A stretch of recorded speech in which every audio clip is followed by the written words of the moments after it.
And here we go. It's Friday, everyone.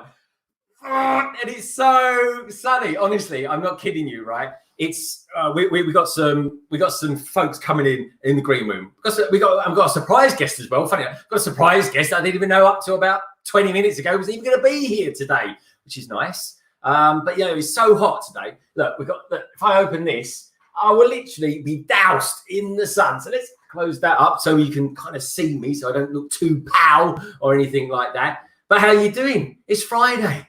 It's the end of the kind of standard week. I don't know if work ever really ends these days. It's kind of a blur between the working week and the weekend, it feels like. Anyway, enough about work. It's the weekend. It's the beginning of the weekend for most of us, the majority of us. And you know what? I got some cool folks in the green room, absolutely chomping at the bit to get here. And like I said, I've got a guest. I've got a special guest. In fact, they're all special guests, all of them. They're all special and unique in their own ways. But of course, as always, it's not about them. It's not even about me. I'm just here doing my thing. This is about you guys and girls out there and what you mean to everything. You are the Lego community. I'm just a dude hosting this thing. So anyway, who we got out in the chat here today? We've got Tech Productions. Hello, sir. Great to see you. We've got Marfan20, Exo Trooper. Great to have you here, my friend. We've got Solo Brick Builder. He's in the back room as well. So watch out for him. Brick Studio. Brick Studio. Did I just hear you out there in with Kevin Hinkle? Let me know. It sounded like you anyway. Who else we got out there? We got the ever present Brett's Builds. Good to see you, Brett. Great to have you here, my friend. So yeah. Any questions you guys got, let us know. It's all about you guys, the community and stuff like that. Let's talk about some news. Let's talk about, I don't know, what's in the news a lot this week. Well, we've got that blooming thing over there, the A-Wing. Oh, did we have a story behind buying that? I tell you, especially in Darren anyway. But more on that. We've got a big stream coming up tomorrow, folks. This is kind of like the, how can I put it? The not quite the warm-up, but the kind of flexing of the stream muscles.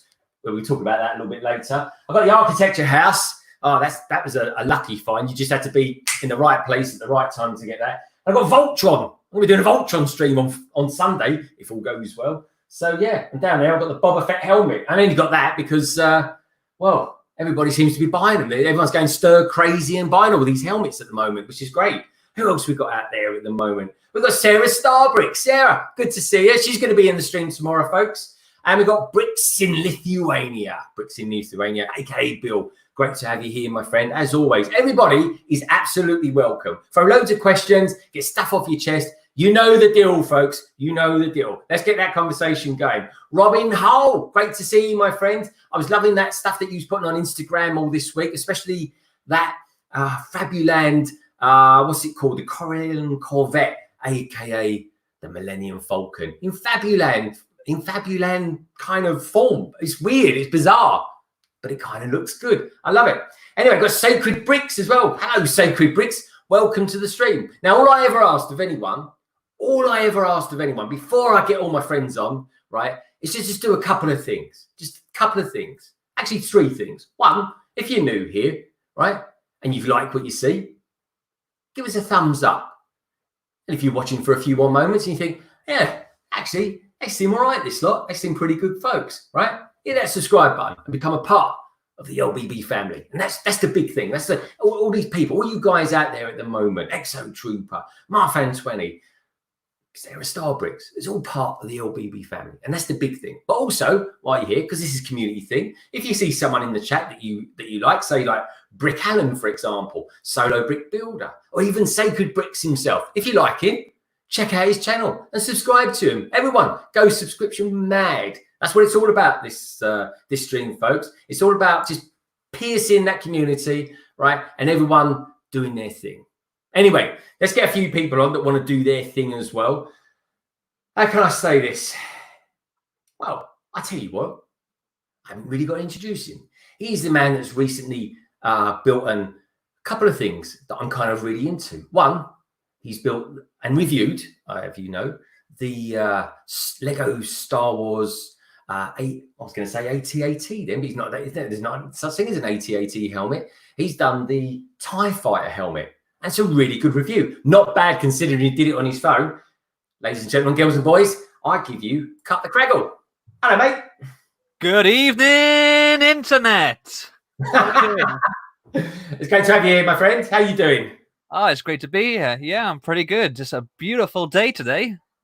That is an understatement, my friend. I tell you, there's going to be a lot of people around the UK today, the British Isles, that are going to wake up after accidentally snoozing after having a couple of beers or a few vinos, and they're going to be waking up with some serious sunburn, I reckon, today, my friend.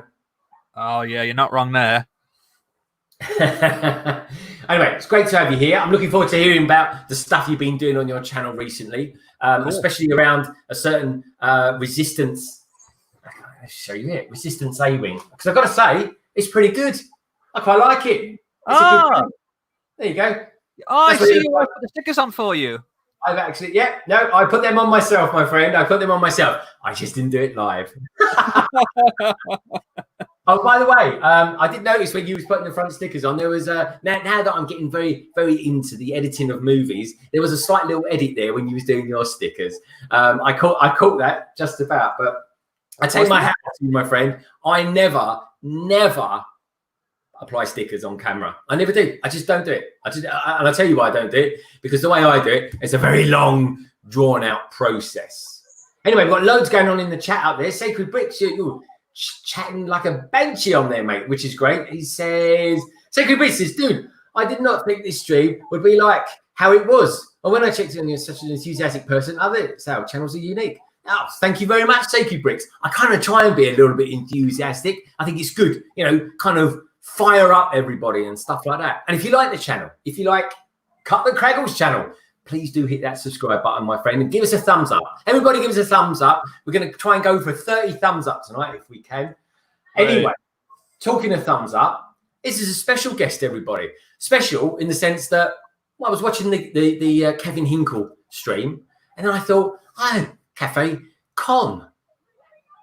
She started streaming. I've noticed her streaming a little bit with Brick Hive, and everybody knows that Brick Hive and I, we're like the YouTube brothers. So I thought, do you fancy coming on? And she says, yeah, I can come on for a bit. So I said, right, come on down. And here she is, ladies and gentlemen, girls and boys, Cafe Con.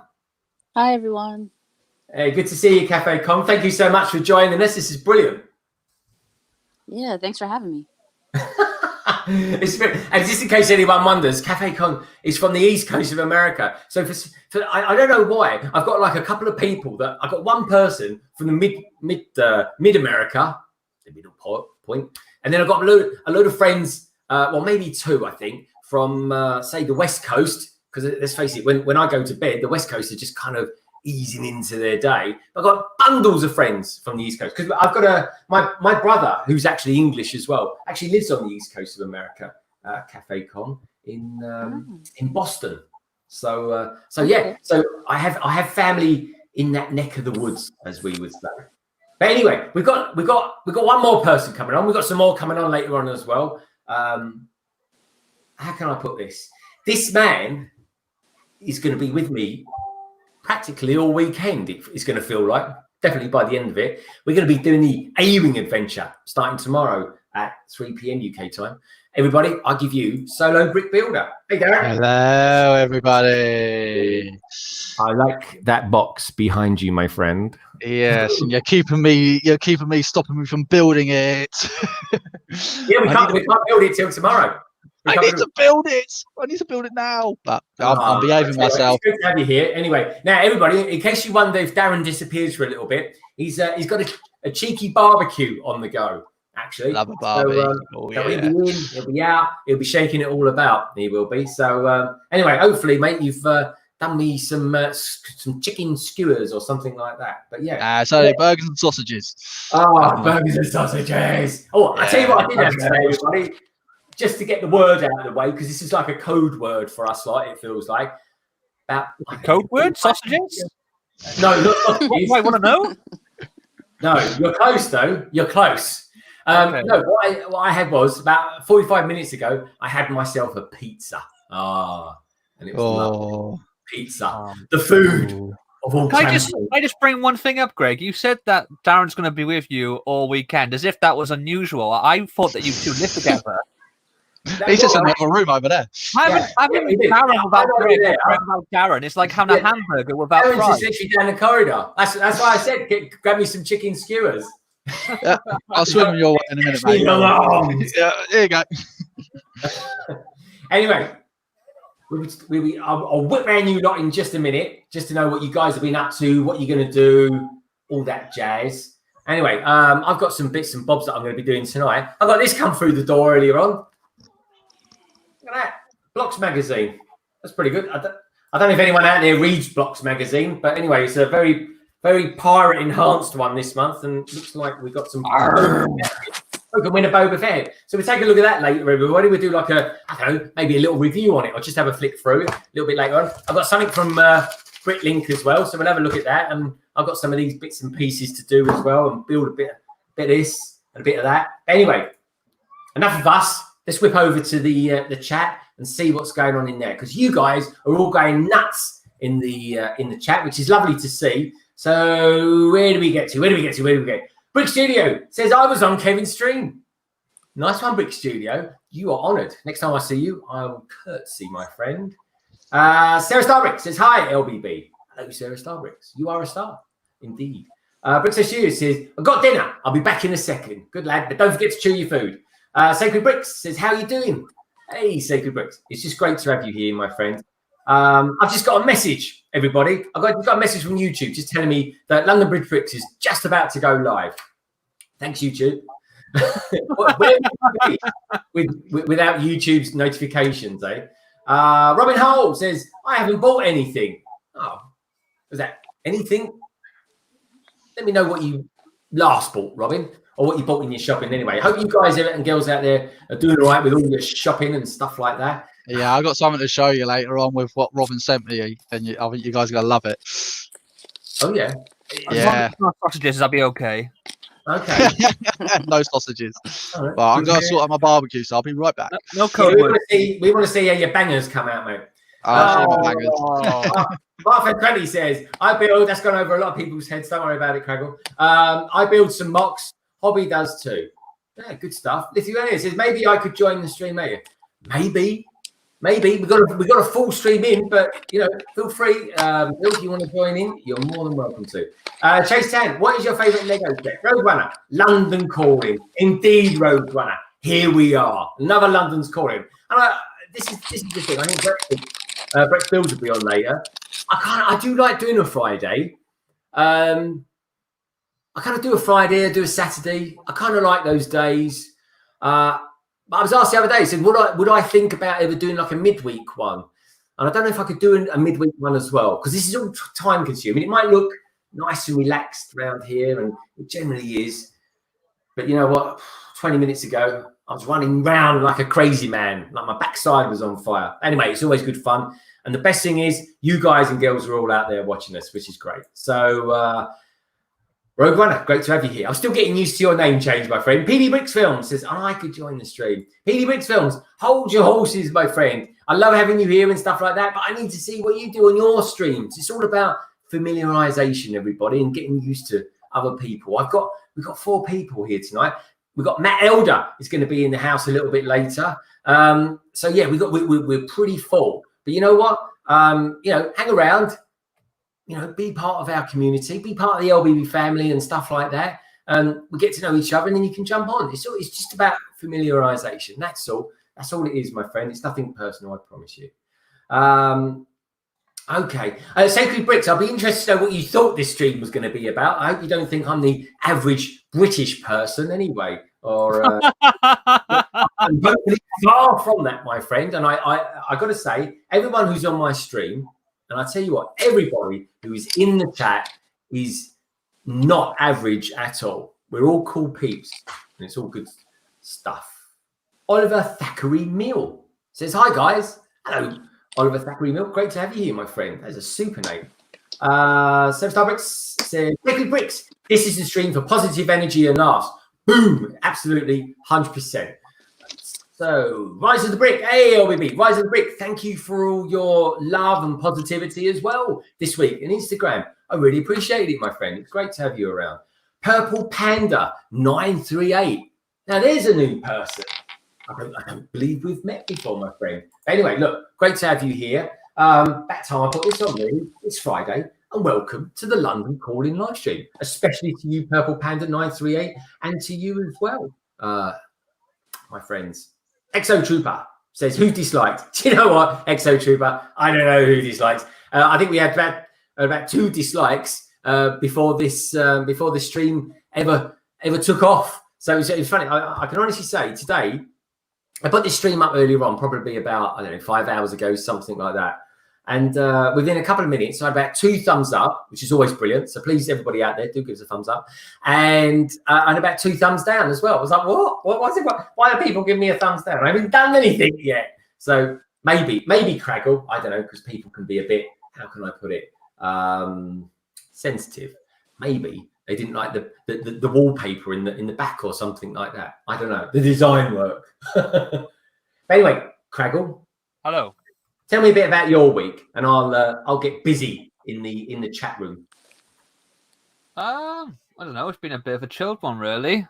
Obviously, it's Star Wars month, week, day, whatever. Kind of all of May, really, is Star Wars month. So I've been doing a couple of Star Wars videos, but I've got the Pirates bug still. So I've been on the hunt for Pirates of the Caribbean sets, which came out back in 2011. So I've been trying to find some deals on those so I can get my hands on them, build them, and do a couple of reviews. So I had a few of those come in the post. I've just done a video on opening those boxes up. But yeah, it's been a bit of a weird one. This week has absolutely flown by. It feels like it's only I don't know, midweek, and we're on Friday already. Yeah, it does. And so you've been busy doing a few. How can I put it? This is your words, not mine. You threw your hat into the time lapse arena the other day. Oh yeah. So yeah. Anybody who wants to see a time lapse, well, I can advise two channels to go to see this in a time lapse. I call it a speed build. Craggle calls it a time lapse. It's basically real time sped up.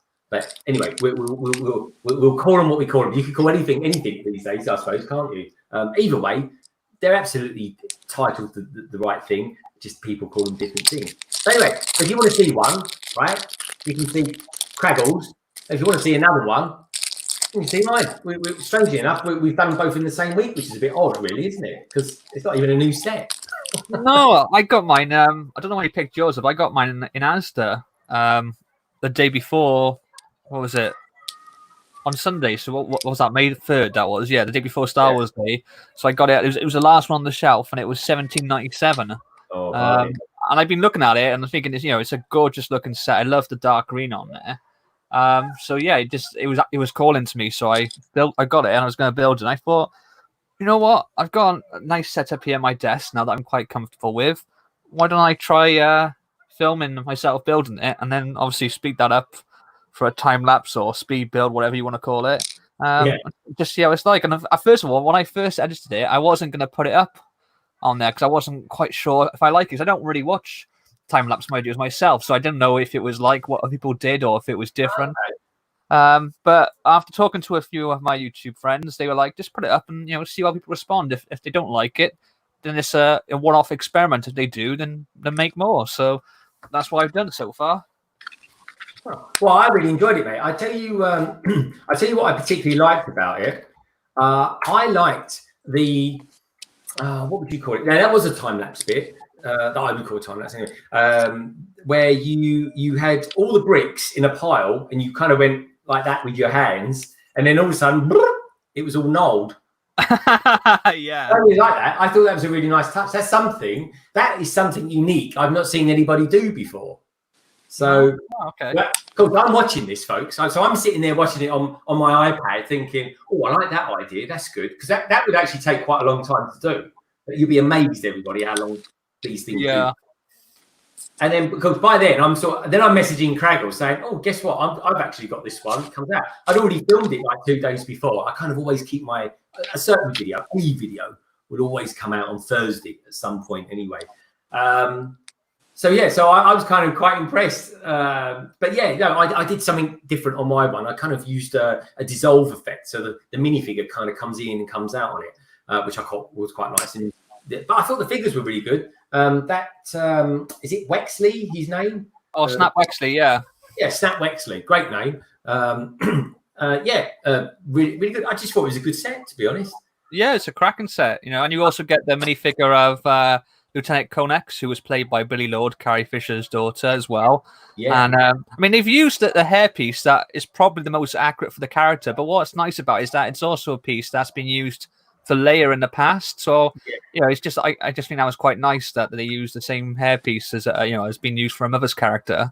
Yeah. Yeah. No, I agree actually, and I can show you that actually. So let's just do this. So just what Craggle was just saying. This is Princess Leia. Actually, it's not Princess Leia. It's General Leia. General Leia, yeah. General Leia. And there we go. And that's Lieutenant Connix. So if I do that, it might. There we go. Yeah. Pretty cool. Apparently, she did audition for the role of Rey in The Force Awakens, but she didn't get it. But they offered her another part then as a Resistance leader or lieutenant. That would have been a little bit embarrassing not getting that part, but I suppose she felt she should go for it when. Well, I guess if they cast her, then they would almost have to go down the route of her being Skywalker by blood, then, wouldn't they? Really? Yeah. It would almost give the game away. I think that might be sort of played into it. Like if we cast Carrie Fisher's daughter as the new protagonist and there's a mystery surrounding her heritage, it would almost be a cop out if she wasn't, Leia's daughter or Luke's daughter. Yeah, no, good point. All right, anyway, folks, we're always talking about Star Wars here. We love a bit of Star Wars. This Star Wars movie, what can you do? Exactly, and let's face it, we love the Lego Star Wars theme. So yeah, that's the thing. And I tell you what, guys, we'll talk about pirates later. Look, I've got Blocks magazine here, right? We'll have a little review of that later. I haven't got time to do a review. Well, I might actually have time to do a review. I don't know. We'll have a flick through it.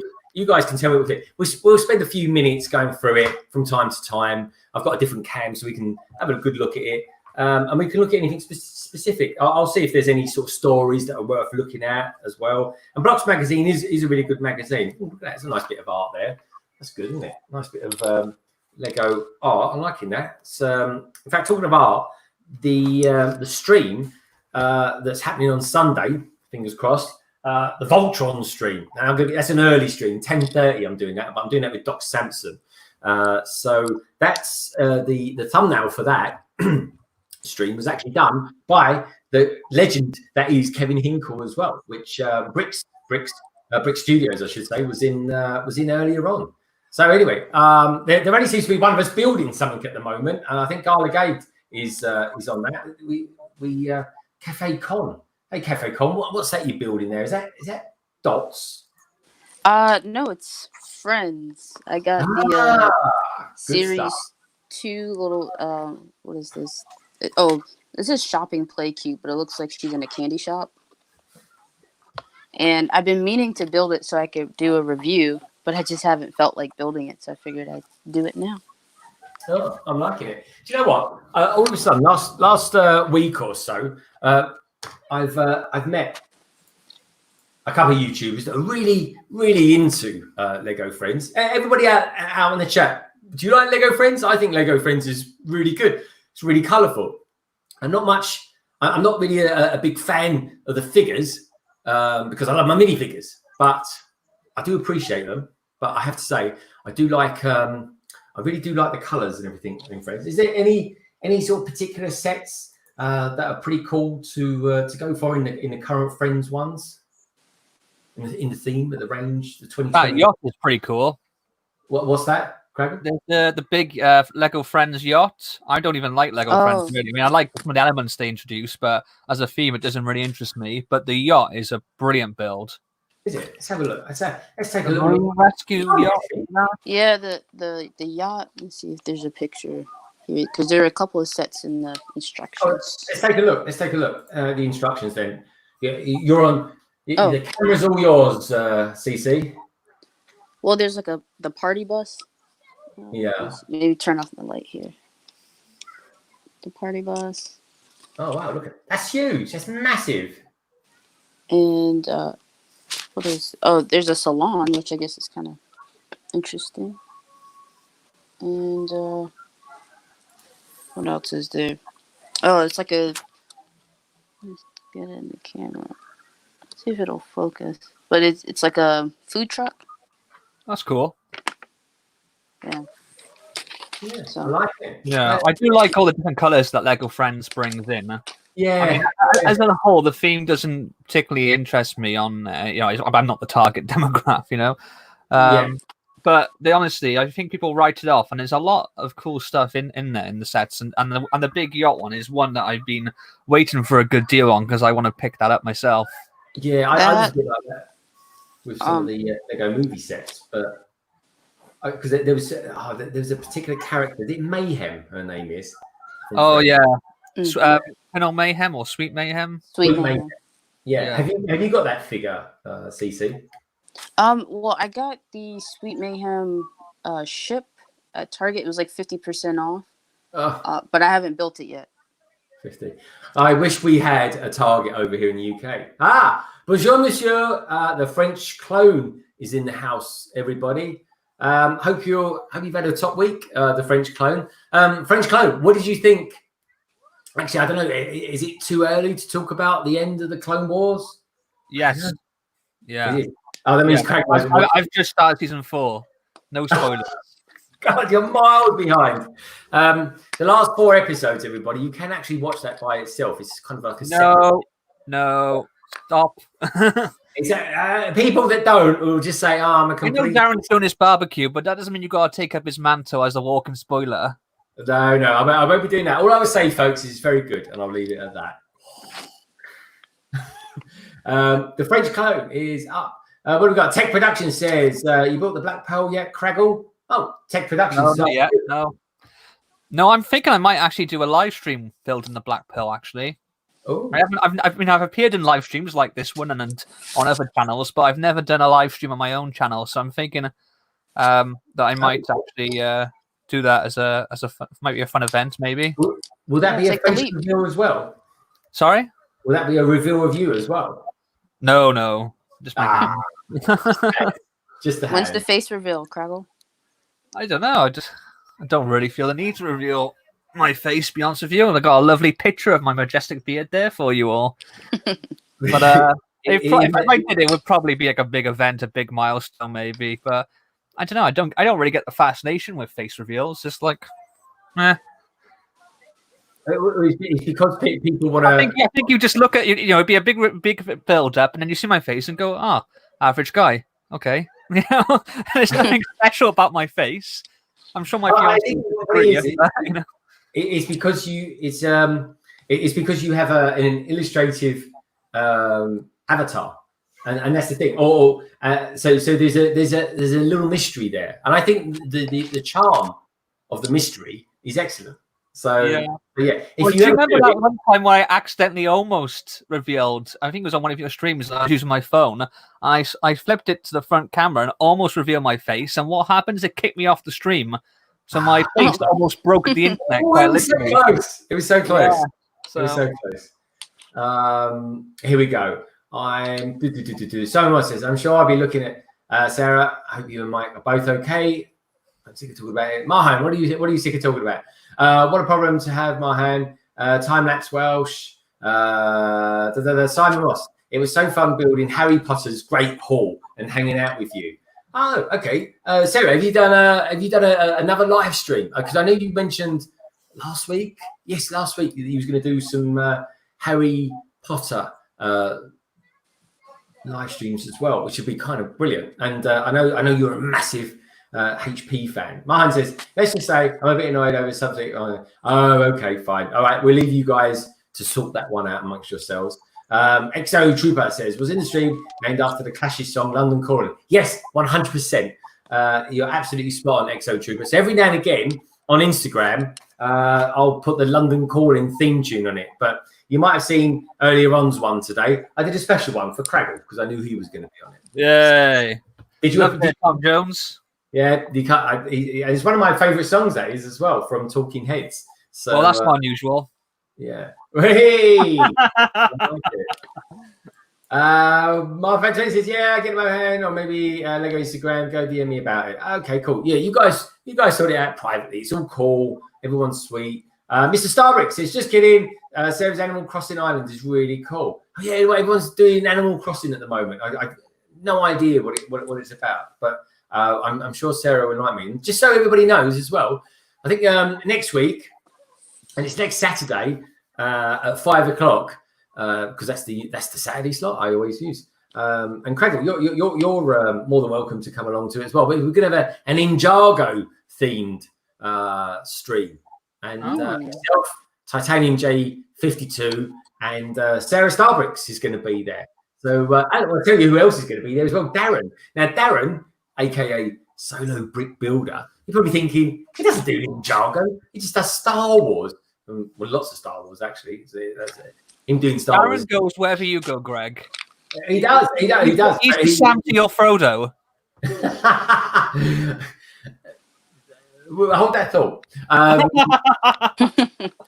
So yeah. He's actually bought Jay's Stormbringer, I think it's called, which is the blue jet. And I'm gonna do a mech because I'm not joking. Much you saying that though, after doing Voltron, I'm probably sick of mechs. But yeah, I'm gonna have a go at doing the Lloyd's Titan mech or something like that. I tell you what, I might even just throw it out there to a few people. I might do a poll. I've got about 3 mechs, maybe even 4 mechs that I could do. I might just do a poll on Instagram or something like that and see what people fancy me building. My says, I'm pretty sure I can't write a whole novel based on this. LBB, if you want to hop on again for an hour. CC, I love your Andrea Cube, those friends. Marfan20, I don't even think I've got your email address, my friend. And do you, Marfan, I don't mean to be rude, but do you stream much? I love it. I've seen your stuff before, and I've seen you around for blooming years. I don't think I've ever seen you stream. No, I'm not sure about it. Okay, Mr. Starbricks. I want to hear more about Brickman's interview on Blocks magazine. Okay, Brickman's.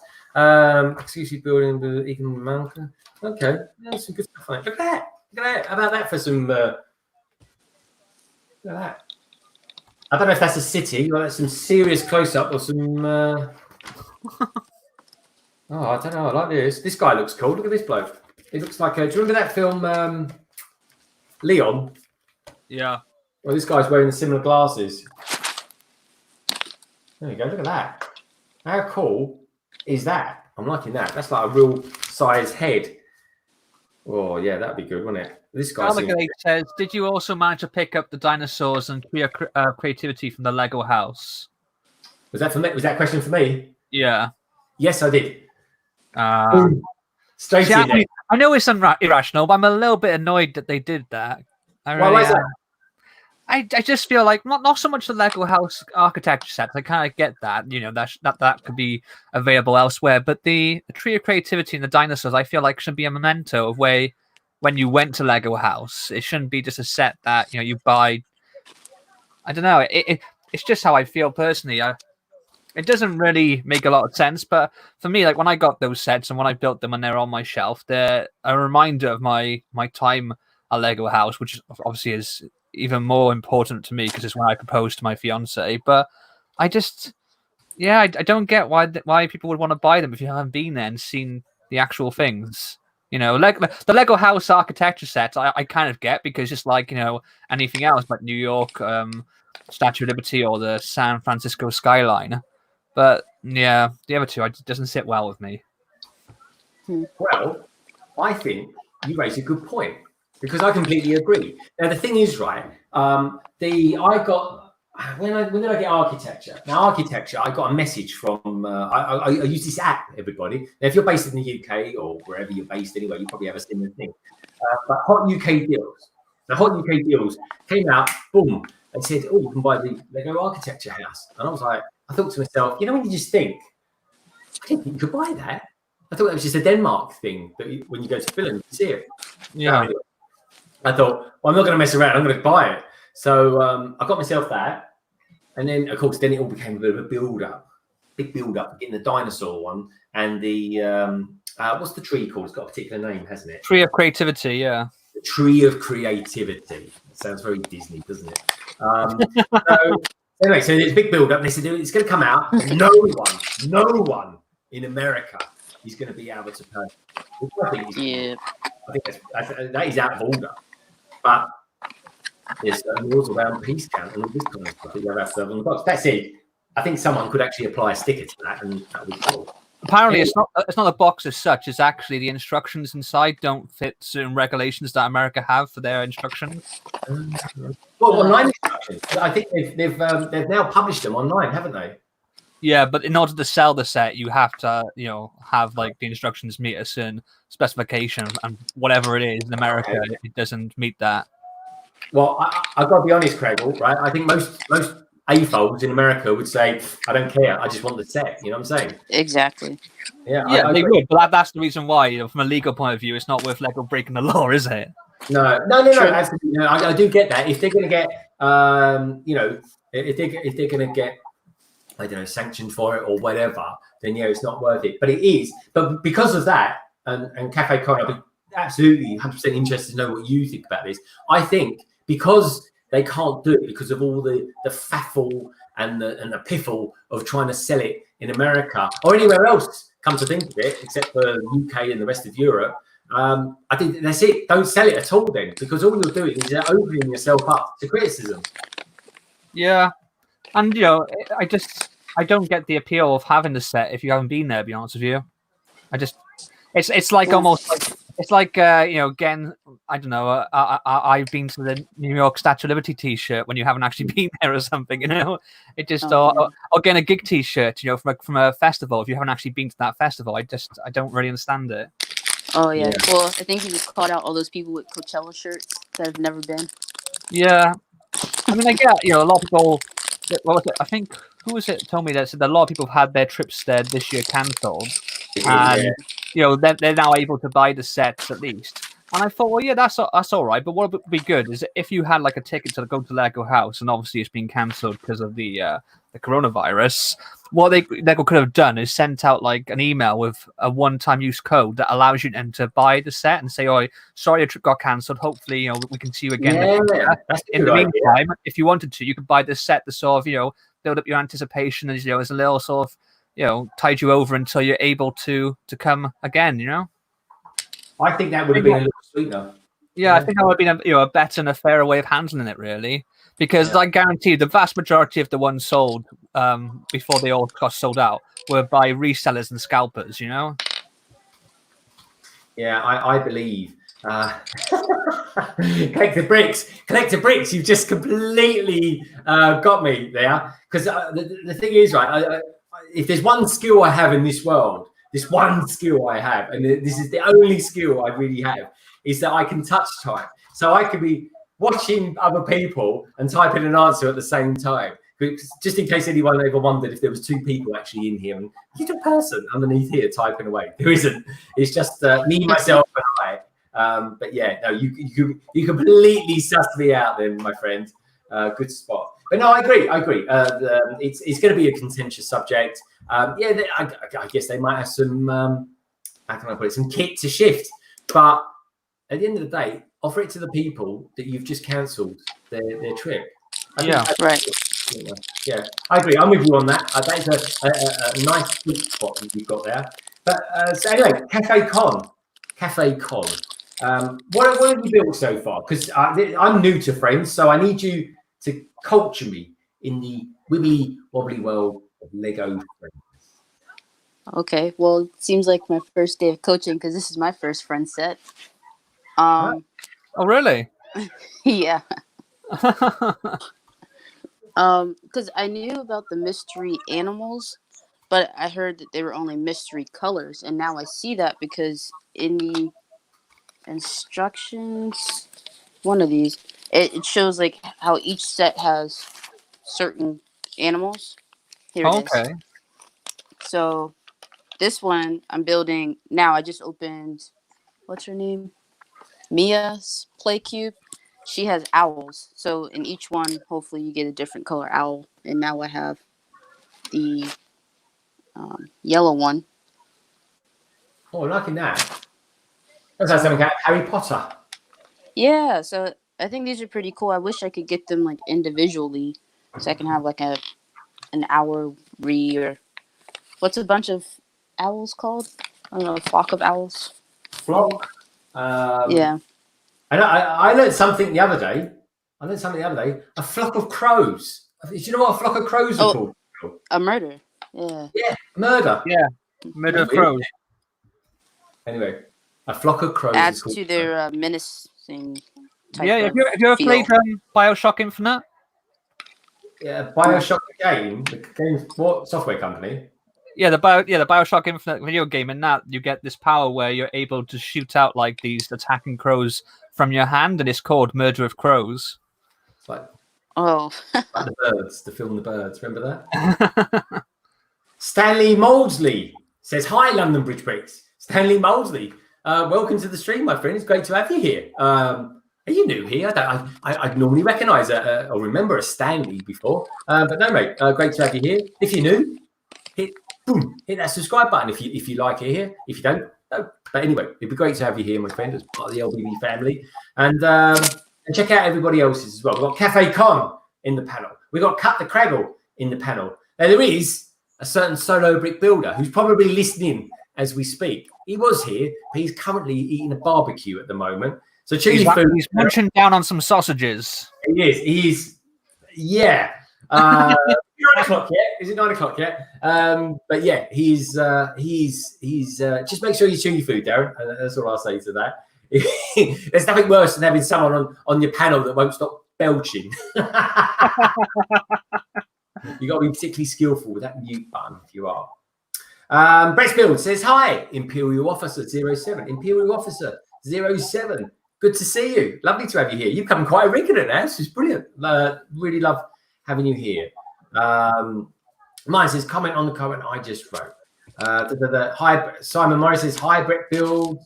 Are there any rare colours? You know, Simon Moss says, "Are there any rare colours of the animals?" I don't know. So are they like blind bags then? Is it like different animals that you get in each one, or is it that you get the same animal in each box, but you don't know until you've got a set of the instructions that has the list on there? the second one. Okay.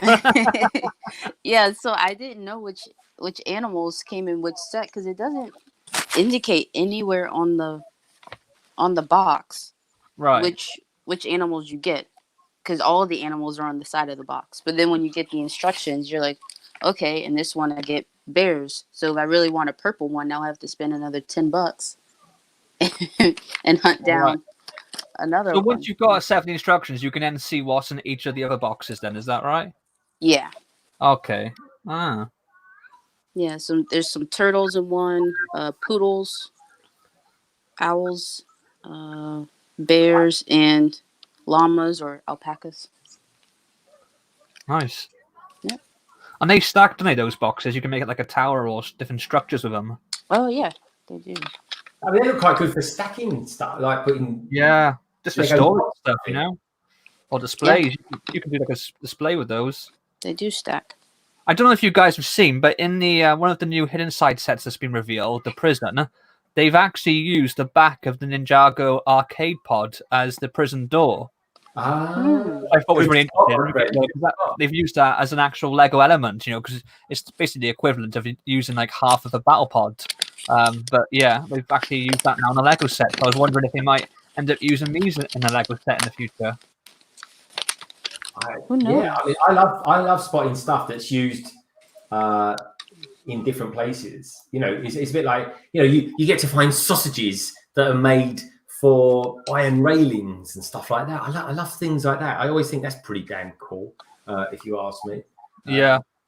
But we've got Brick Central in the house. He's saying, "Hi, how is everybody?" Brick Central, nice to have you here, my friend. I hope all is well in your neck of the woods. Man, saying it's complicated, Garligate. Yeah, I have to say I've missed whatever that was around. But I will say one thing: I am glad to have Garligate in this stream tonight. Garligate, that's how I'm going to go. Polly Pocket, yeah, Garligate. Haven't seen you for ages. I guess you're being affected some way, shape, or form when it comes to this COVID-19 stuff. But anyway, I hope you're well. At the highest regard, and hope you and your family are all well. So yeah. Mike B is in the house, everybody. A group of owls is a parliament, indeed. Now, I didn't know that, CC. Yeah, I didn't know that.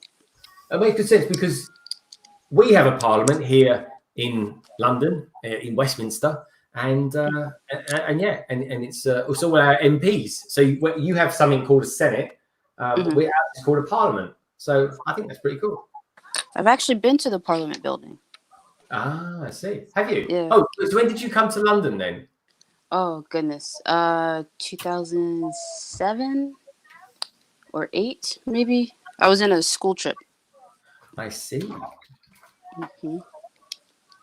Yeah, I remember the Parliament building because it just felt really nice in there. It was nice and chill. I had like a little jacket, and I just fell asleep. I felt so bad. It's a good place to go. It really is. But Go and fall asleep. It's a massive structure. I don't think people realise how big Westminster is because it's actually our Parliament is actually a palace. It's Westminster Palace is what it's called, but it's just got so many names that can all get buried. It's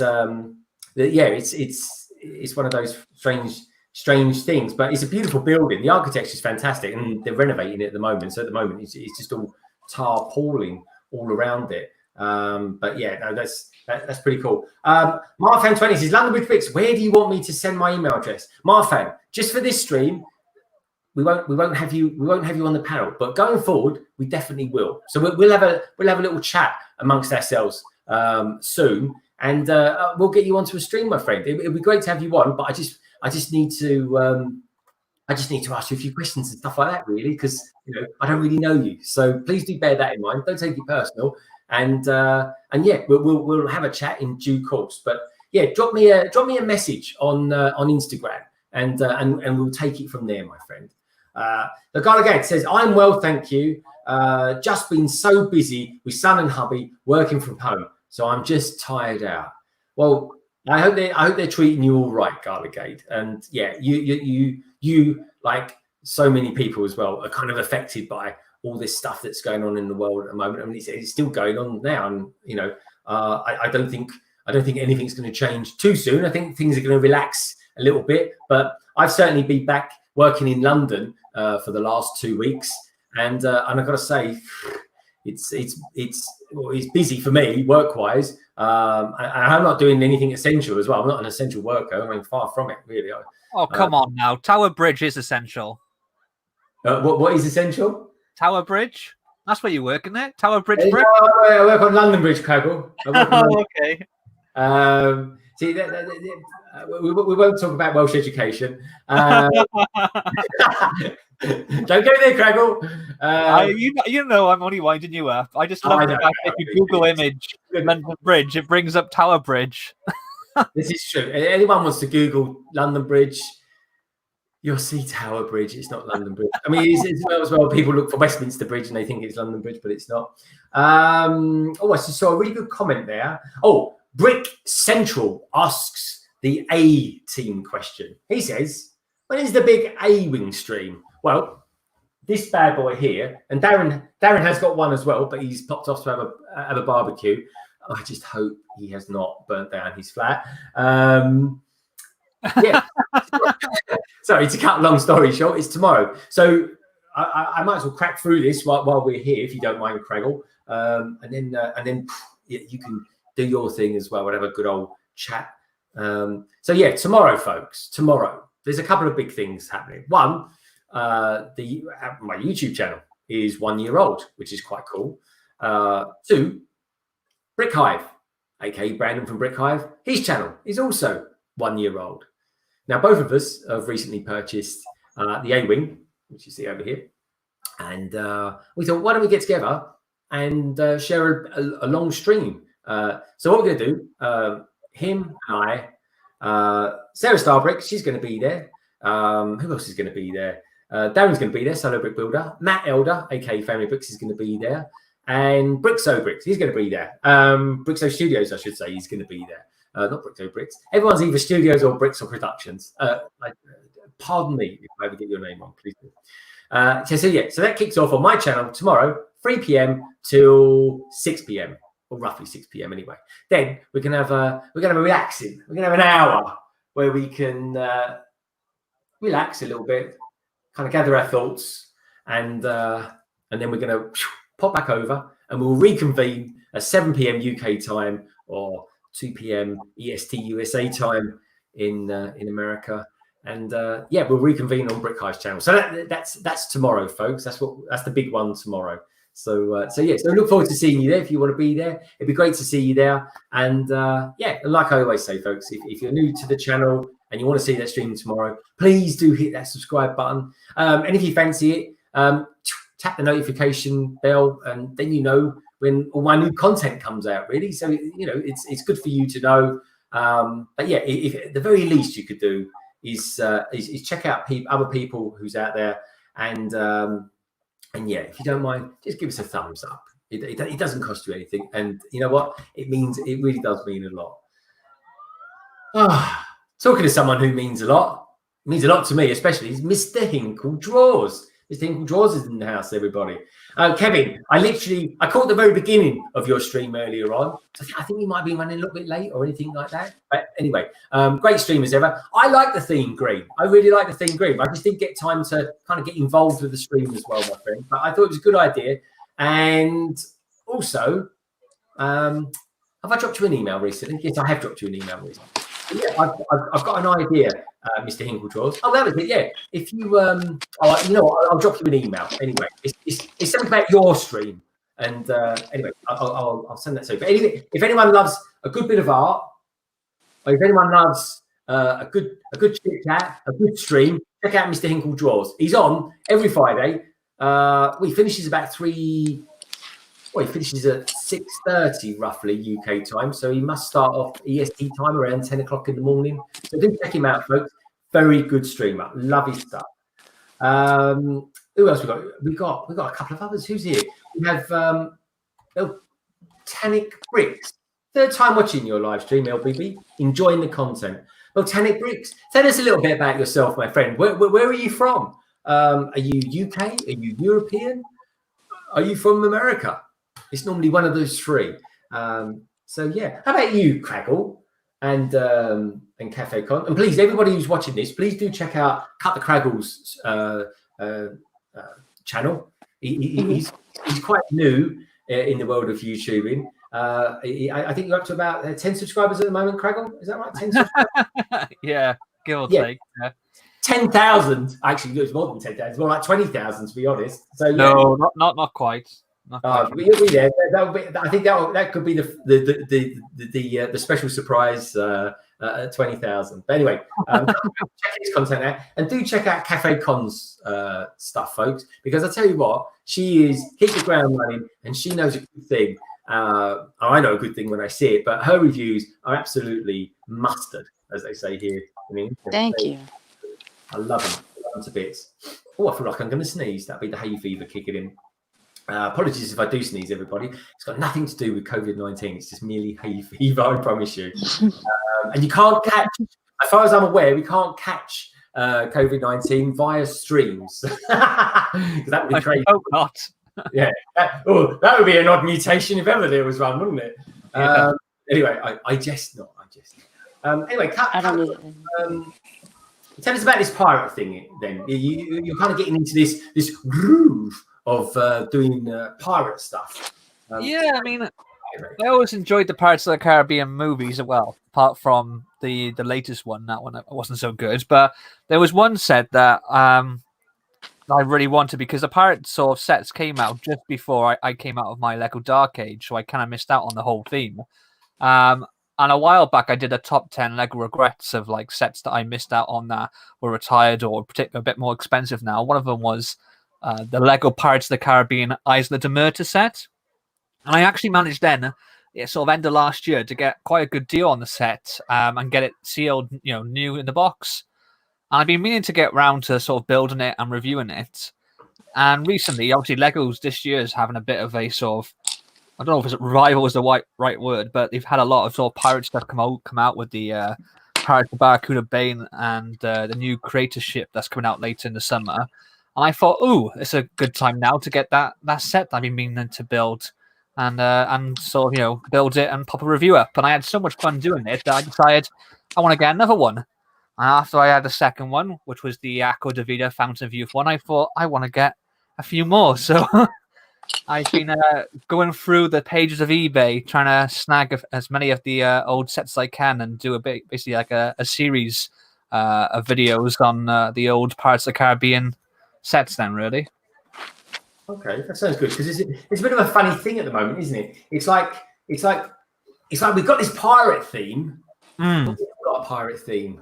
There's just lots of pirate stuff out there at the moment. We've got CMF 20. We've got the Barracuda Island, which Darren. Yeah.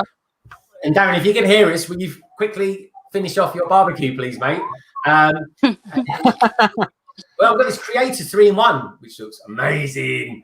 It looks real good. I was saying this the other day, like two of the sort of themes that I'd love them to bring back in some capacity are some of the more sort of classical themes like Pirates, Western, and Castle. And this year, Pirates and Castle have having sort of a bit more.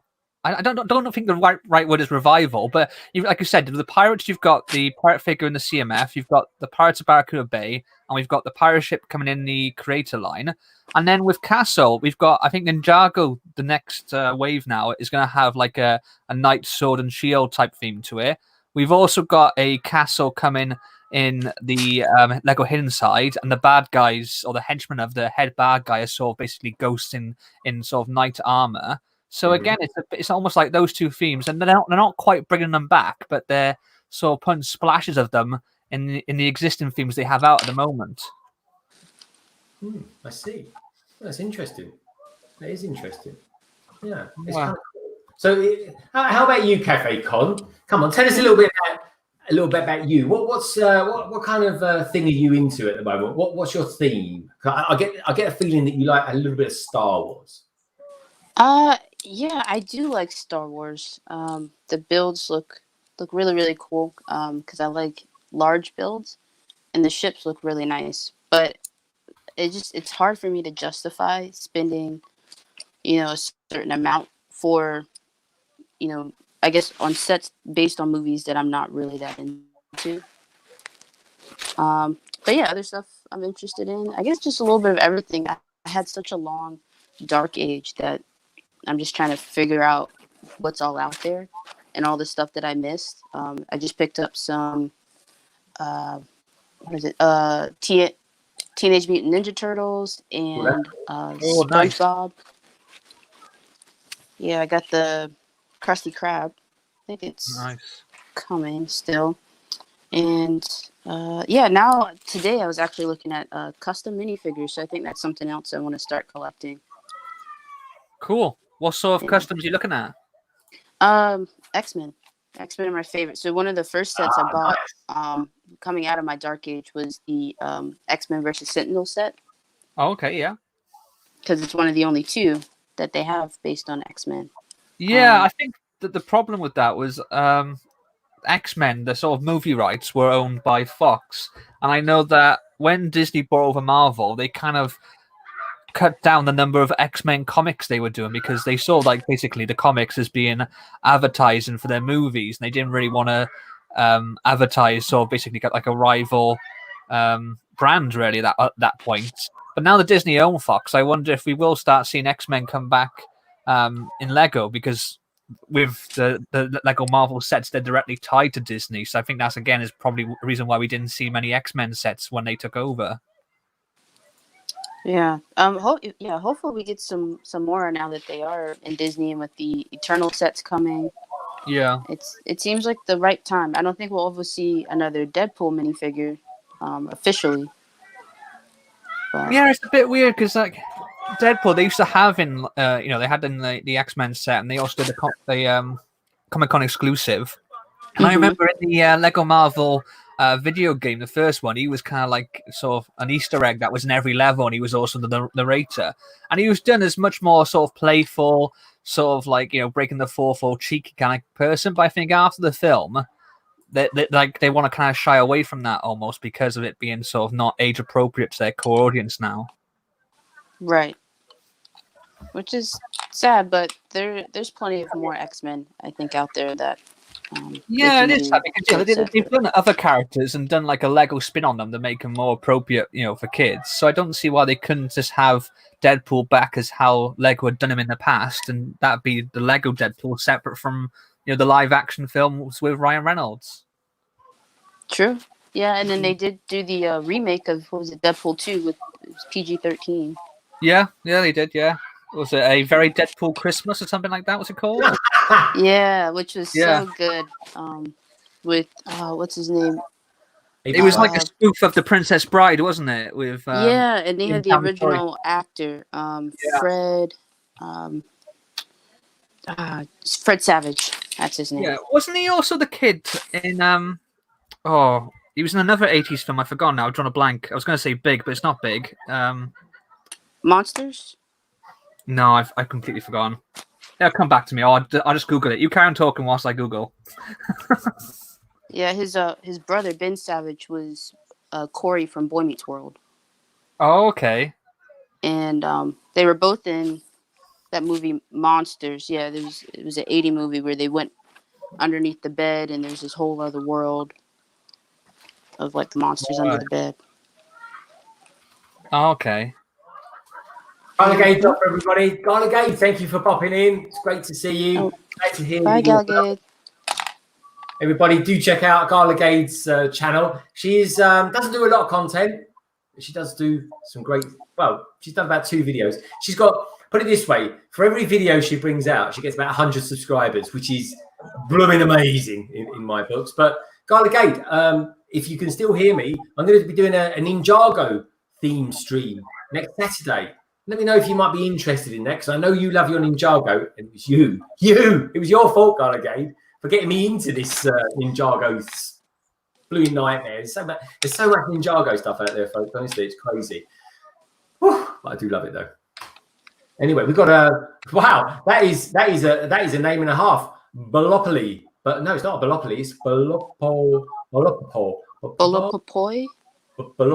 Yeah, Balopopoi. Balopopoi. That 10 out of 10, mate. I'm loving that name, Balopopoi. What is Balopopoi? Anyway, other than being a fantastic word to say, a Balopopoi. We've got Butt Chop 2021 in the house, folks. Butt Chop, I love you. How you doing, Butt Chop? What's up, my friend? He goes, as far as the Castle Revival, you failed to mention the Lego Ideas blacksmith shop. Yeah. I forgot about that. Yeah, definitely. Very true.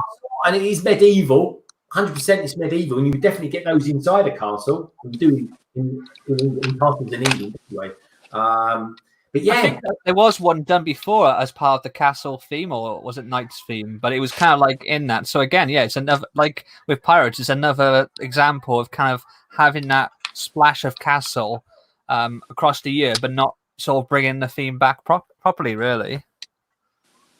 Also, I found out the child actor, he was also in a film called Vice Versa, which was like a male version of Freaky Friday. With the guy off Beverly Hills Cop. So that's what I remember. Boy, so says, laugh out loud. He goes, I have nothing better to do, so I'm staying. But boy, I hope this stream's worth your while, my friend. It's great to have you here. It's great to have everyone here. We've got 26 watching at the moment, folks. And that's 26 very cool peeps out there that are watching this tonight. Of course, we've got Cut the Craggle as well, so do check out his channel. We've got CC, aka Cafe Con Lego. It's great to have you here, Cafe Con. Later on, we should have Matt Elder in the house. He should be here at some point. I know he's a busy guy, but he said he'll pop in. And Darren is somewhere. I might message Darren actually and say, "Wait, where you gone?" Let's give him a quick message. Darren, if you're out there, you know where we are, my friend. He came in. He's having a barbecue, but he's been gone about half an hour. So let's give him a message. Let's give him a little. He's probably forgotten he's even on this. But Balopper Boy, he goes, see you Central. So who's off? Who's off? I'm doing good, Sarah. So yeah, good bit of chat all between everybody out there. Mahan, Adios, amigo. Great to have you here, and thank you for coming by. It's been great to see you. Tarcap Studios says, "Yay, got Solo on the call. We have Solo is around there somewhere. Believe me." Baloppa Boy says, "London Bridge Bricks. I love how you say my name." Baloppa Boy. Fast forwarding every time I say it. Baloppa Boy. Baloppa Boy. Where are you? I used to say something else that was a bit like that as well. It's a funny word. I forget. It was someone else. It was someone else's name. It was the lady. I'll have to ask Matt this later. It's the lady who designed. Oh, that was it. The lady that did the dots. So Lego Dots, when it was launched here in, strangely enough, it was launched here in London, just down the road at King's Cross, which I have to say has been really, really well revamped.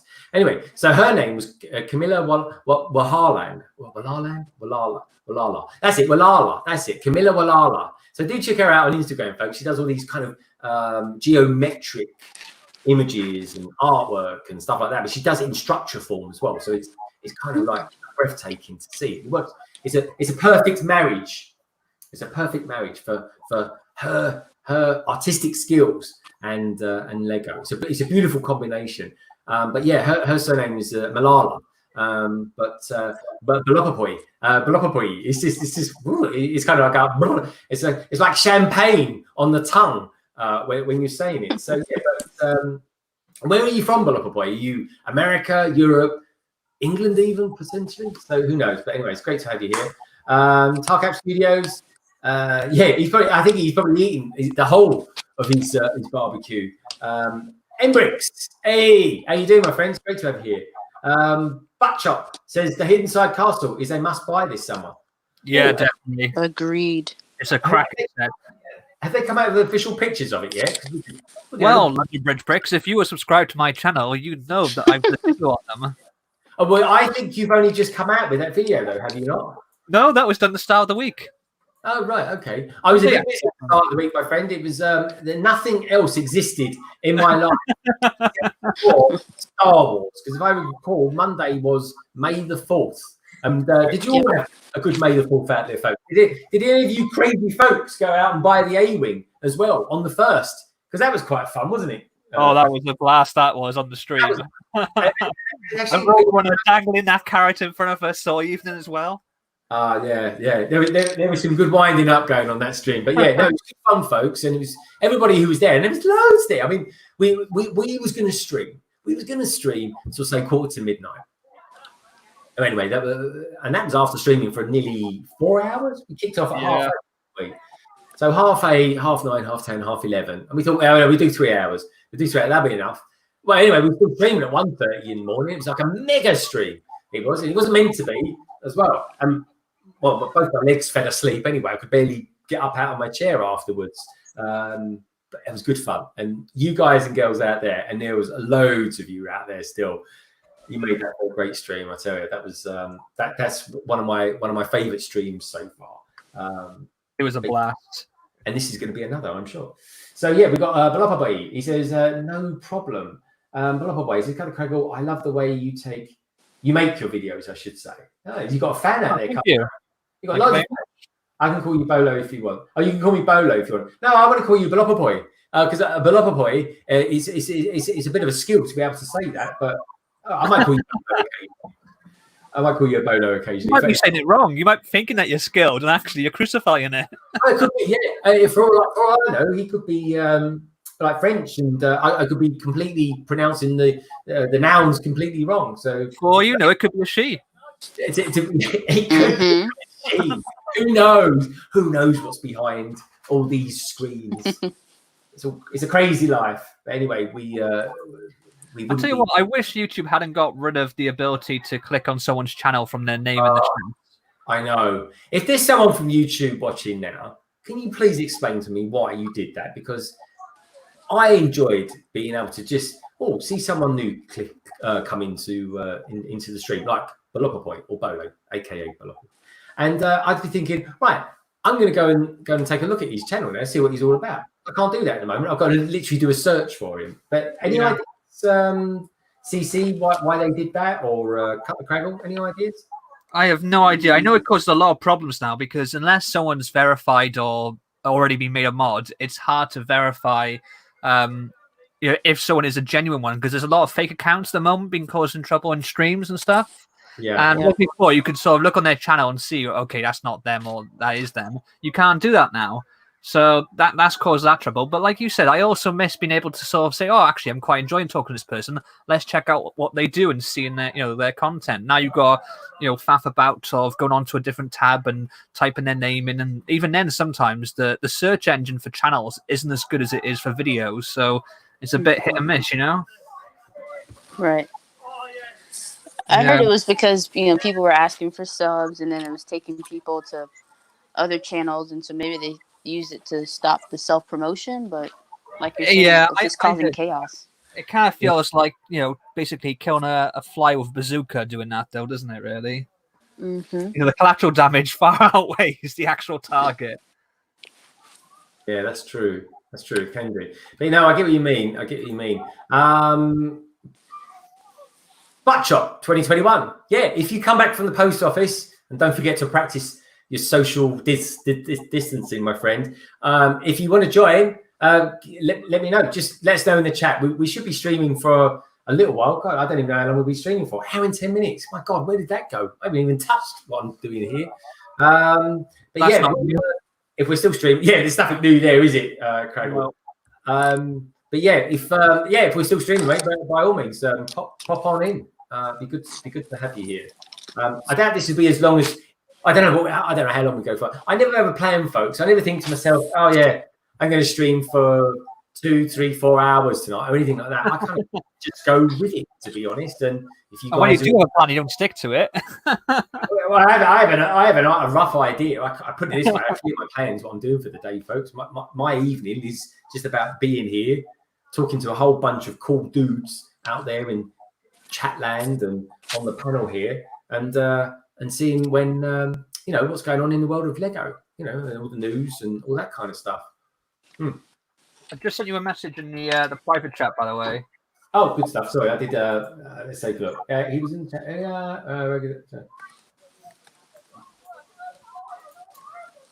Yes, indeed, he did.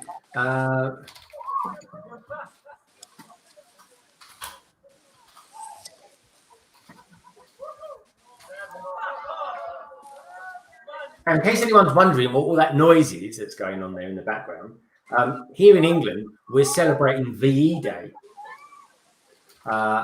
which is quite a big deal for us here in the UK. So it's the day that 75 years ago to this very day that the war was classified as coming to an end.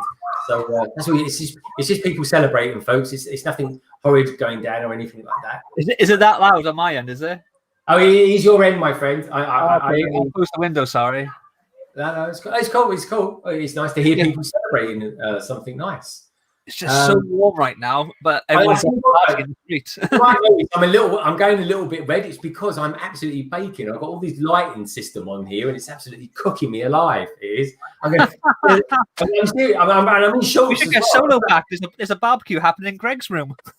I know. I said literally, if I keep going for another 5 hours, I'll just be shirt. All you'll see on this chair is a shirt and a pair of shorts. I'll literally and maybe a bag of salt or something. But it's cool, man. So we've got Tarcap Studios. Says London Bridge Bix. Is it possible for me to join the A-Wing stream tomorrow? Tarcap Studios. I'm really sorry, my friend. We are fully booked. Honestly, if you had asked me a couple of weeks ago, I would have said, "Come on down." And we would have had a chat and stuff like that. But I've got 4 people tomorrow that's going to be building the A-Wing. That's myself, Solo, Brick Hive, and Brixo Studios. And we're all going to be building the actual UCS A-Wing. But also as well, in and around that, we've got guests coming in and out. So I wonder if I can show you. Oh, maybe I can't. I'll show you later. But anyway, the person who did the thumbnail for us, which is Matt Elder, he's actually in it. Of course, he's putting together his UCS something or other. I have to message him actually, ask him what he's building, but he's building something big anyway. And we're who else is coming in? Sarah Star Bricks as well. She's going to be in, and Coconut Bricks as well. I mean, it literally is going to be about 8 people in my stream alone. and then we're going over to Brick Hive.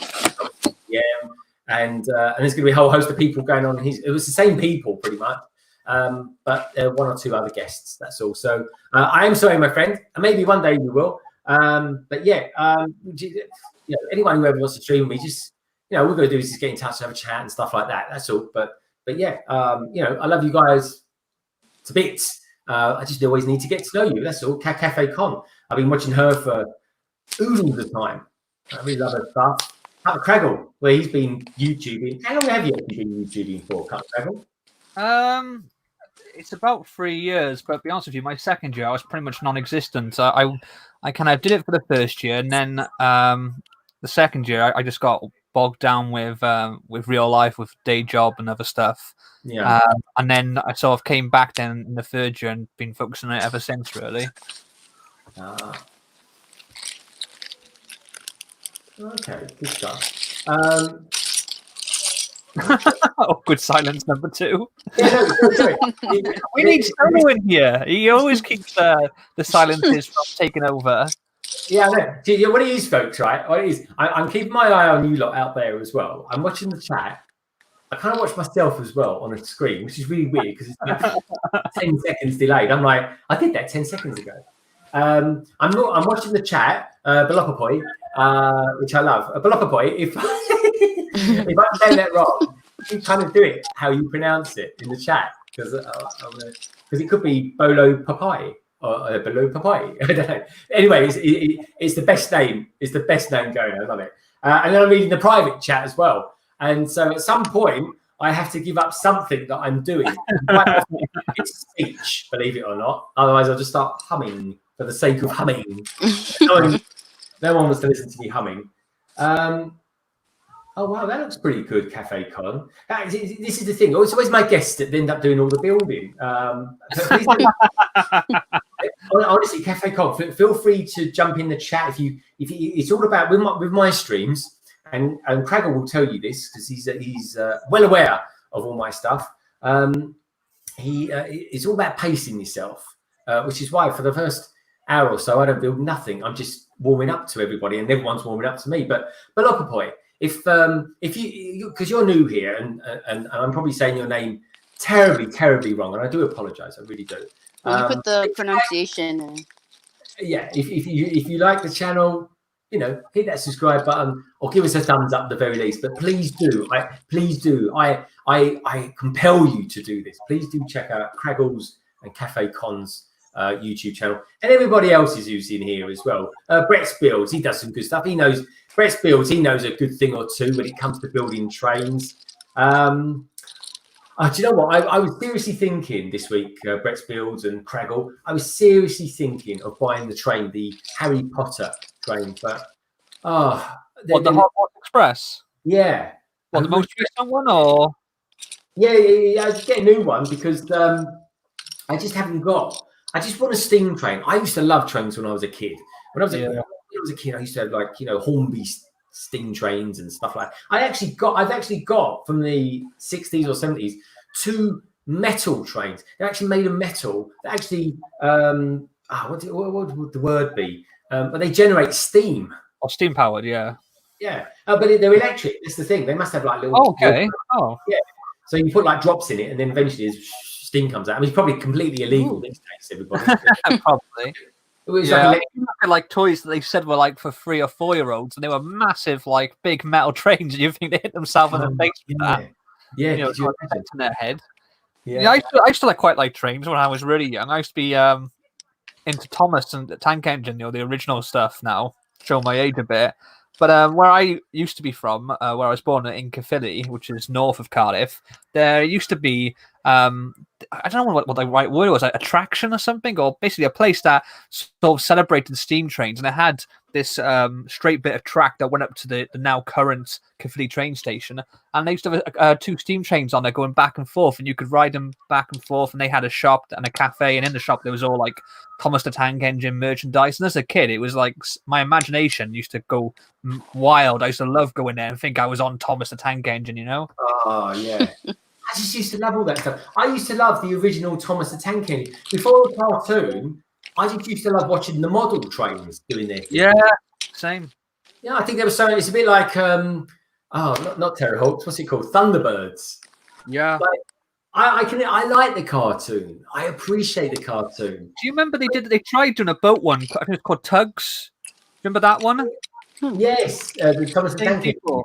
Yeah, and they had like, and that was really cool because they had like, it must have been so difficult because they had like big like pools of water with like the model buildings around, and they had the boats going on. It was literally just Thomas Tank Engine, but with tugboats instead.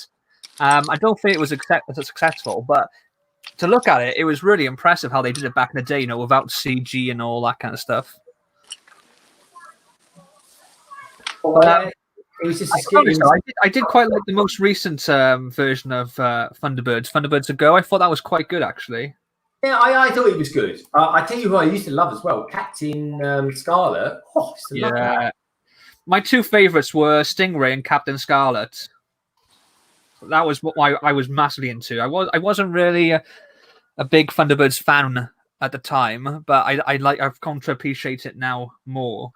Yeah. But it's funny because I say like when I was a kid, but even then it was reruns because Thunderbirds was originally the 60s.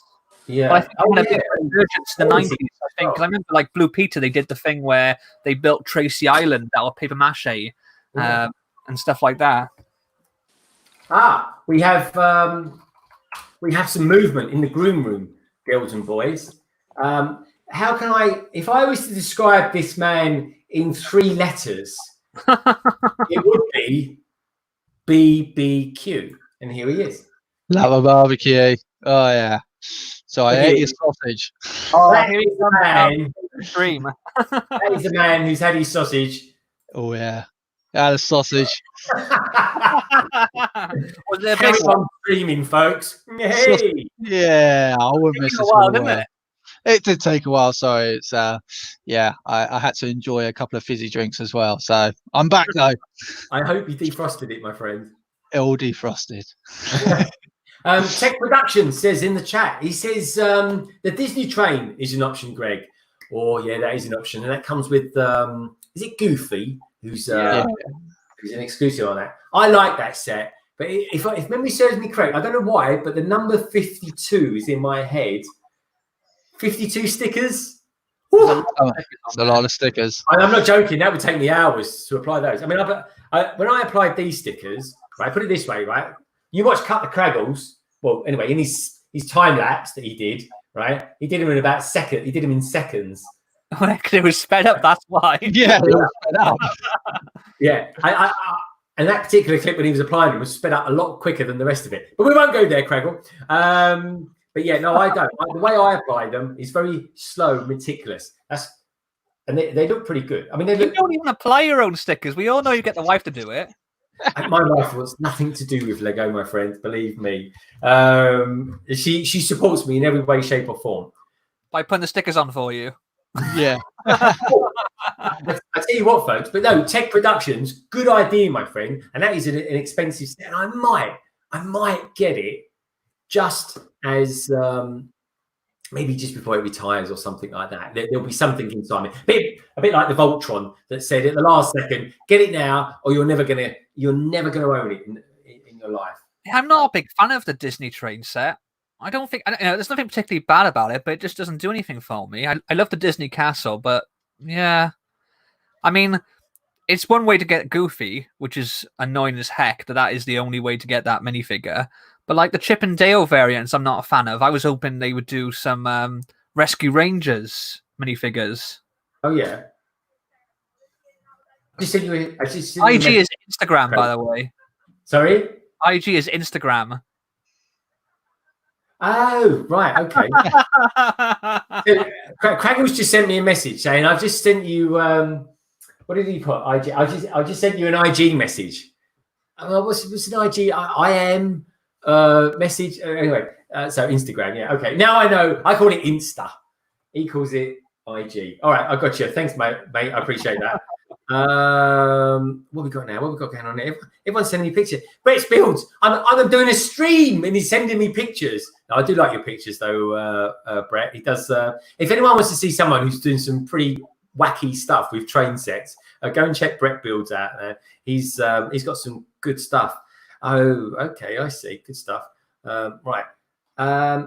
Craig, can you do me a favour? Can you email that to me? Yeah. Cheers, buddy. Oh, actually, no, I can do it. I think I can do it. I've just got to open up this post. I tell you what, let's make it a bit easier for myself. Solo, Ask me. you've got the com. There you go. You're on. Oh, He's struggling without you, Solo. Love him. He can't multitask. Yeah, you've got 45 minutes of streaming to catch up with, Darren. I've got 45 minutes of streaming. Holy It's moly. okay. There's a lot of like long silences in that. So tell us about your week, Darren. What movies are you working on, or what clips are you working on? And are you going to build anything tonight, or are you just going to sit there looking handsome? I'm going to sit here looking absolutely stunning. No. I was going to build something, but obviously the barbecue took a little bit longer than what I thought it would. So, yeah, unfortunately, no building for me today. Are your barbecues as quick as your builds? Sorry? Are your barbecues as quick as your builds? No, they're even slower. It's still simmering out there now. Still got a couple of sausages out there still. Ooh. So I might. Oh yeah, sausages wrapped in cheese. Oh yeah. Oh, what? Sausages wrapped in cheese? That's awesome. That is crazy. Oh, it's a heart attack special, I call it. I was going to say it's got a heart attack written all over it. Oh yeah, you better believe You got to try something, haven't you? Oh, exactly. You might should go out doing something you love. Yeah. That's me stuffing my face. So. We all know that Darren loves doing sausages. Oh, I love a sausage. Give me 2. I'm happy. Good man. Yeah. Do you like a Cumberland sausage, like with herbs or anything like that, or do you put like loads of mustard and onions on it and stuff like that? To be fair, I'm a simple man. Just lovely Tesco pork sausages, about £1.75. I'm a happy man. Yeah, put a bit of mustard, a bit of mayo on top of it, layered with cheese and onion. Oh yeah. Mayo on a sausage? Wow. Yeah, I'll put a bit of mayo on my sausage. If I get up, yeah, I have mayo on a lot. Yeah. Mayo? Yeah. Where did you get that one from? Yeah, a bit of English mustard drilled over top of it, and then a bit of mayo just to cool it off a bit. Oh yes, it is. You got on there, surely. Sorry, you got some ketchup on there, surely. No, I don't like ketchup. You don't like ketchup? No. Right, I'm leaving the stream. I'm just expecting the chat just go, what? Ban him? No, I don't. I'm not the biggest lover of ketchup. I will be honest. I make it. I've made it for other people. I put it out for every time other people come over. But my daughter and Mrs. like it. But no, I don't like ketchup. I love ketchup. Yeah. Who? Does anybody else out there not like tomato ketchup? I think you're the first person I've met, Darren, that doesn't actually like tomato ketchup. Yeah, I've just no. I mean, to be honest, to be quite honest with you, I do actually have an allergic reaction to tomatoes. Okay. So, it's not in a bad way. It's just literally that my stomach kind of goes, "What are you doing eating this kind of stuff?" No, I get that with tomatoes. Like it's the skin of tomatoes I'm allergic to. Yeah, well, to me, it's the whole. Folks, I won't eat a tomato and drop dead or anything like that. But I get like a sort of a bit uncomfortable, bloating, I suppose you call it. But yeah, I'm allergic to certain grapes, but I don't know which kind because this is the problem, right? Is that I got quite into eating grapes when my missus was in hospital. I only had them like a few times before, and I love grapes, so I was eating them. And then I bought a pack then of mixed grapes on there, and I felt really bad. I had really bad stomach cramps. It felt like someone had napalmed my insides after eating this bag of mixed grapes. Wow. And I had about 4 or 5 packs of them, and I had them took them to work. And over the course of the week, I was like, "What's going on?" And then someone said, "You're probably allergic to one of the types of grapes in there. It is quite common. Like some people find it with wines and stuff that certain types of grapes that it affects you badly." But the thing is now, because that was a mixed bag, I don't know what type of grapes, particularly in that bag, was setting me off.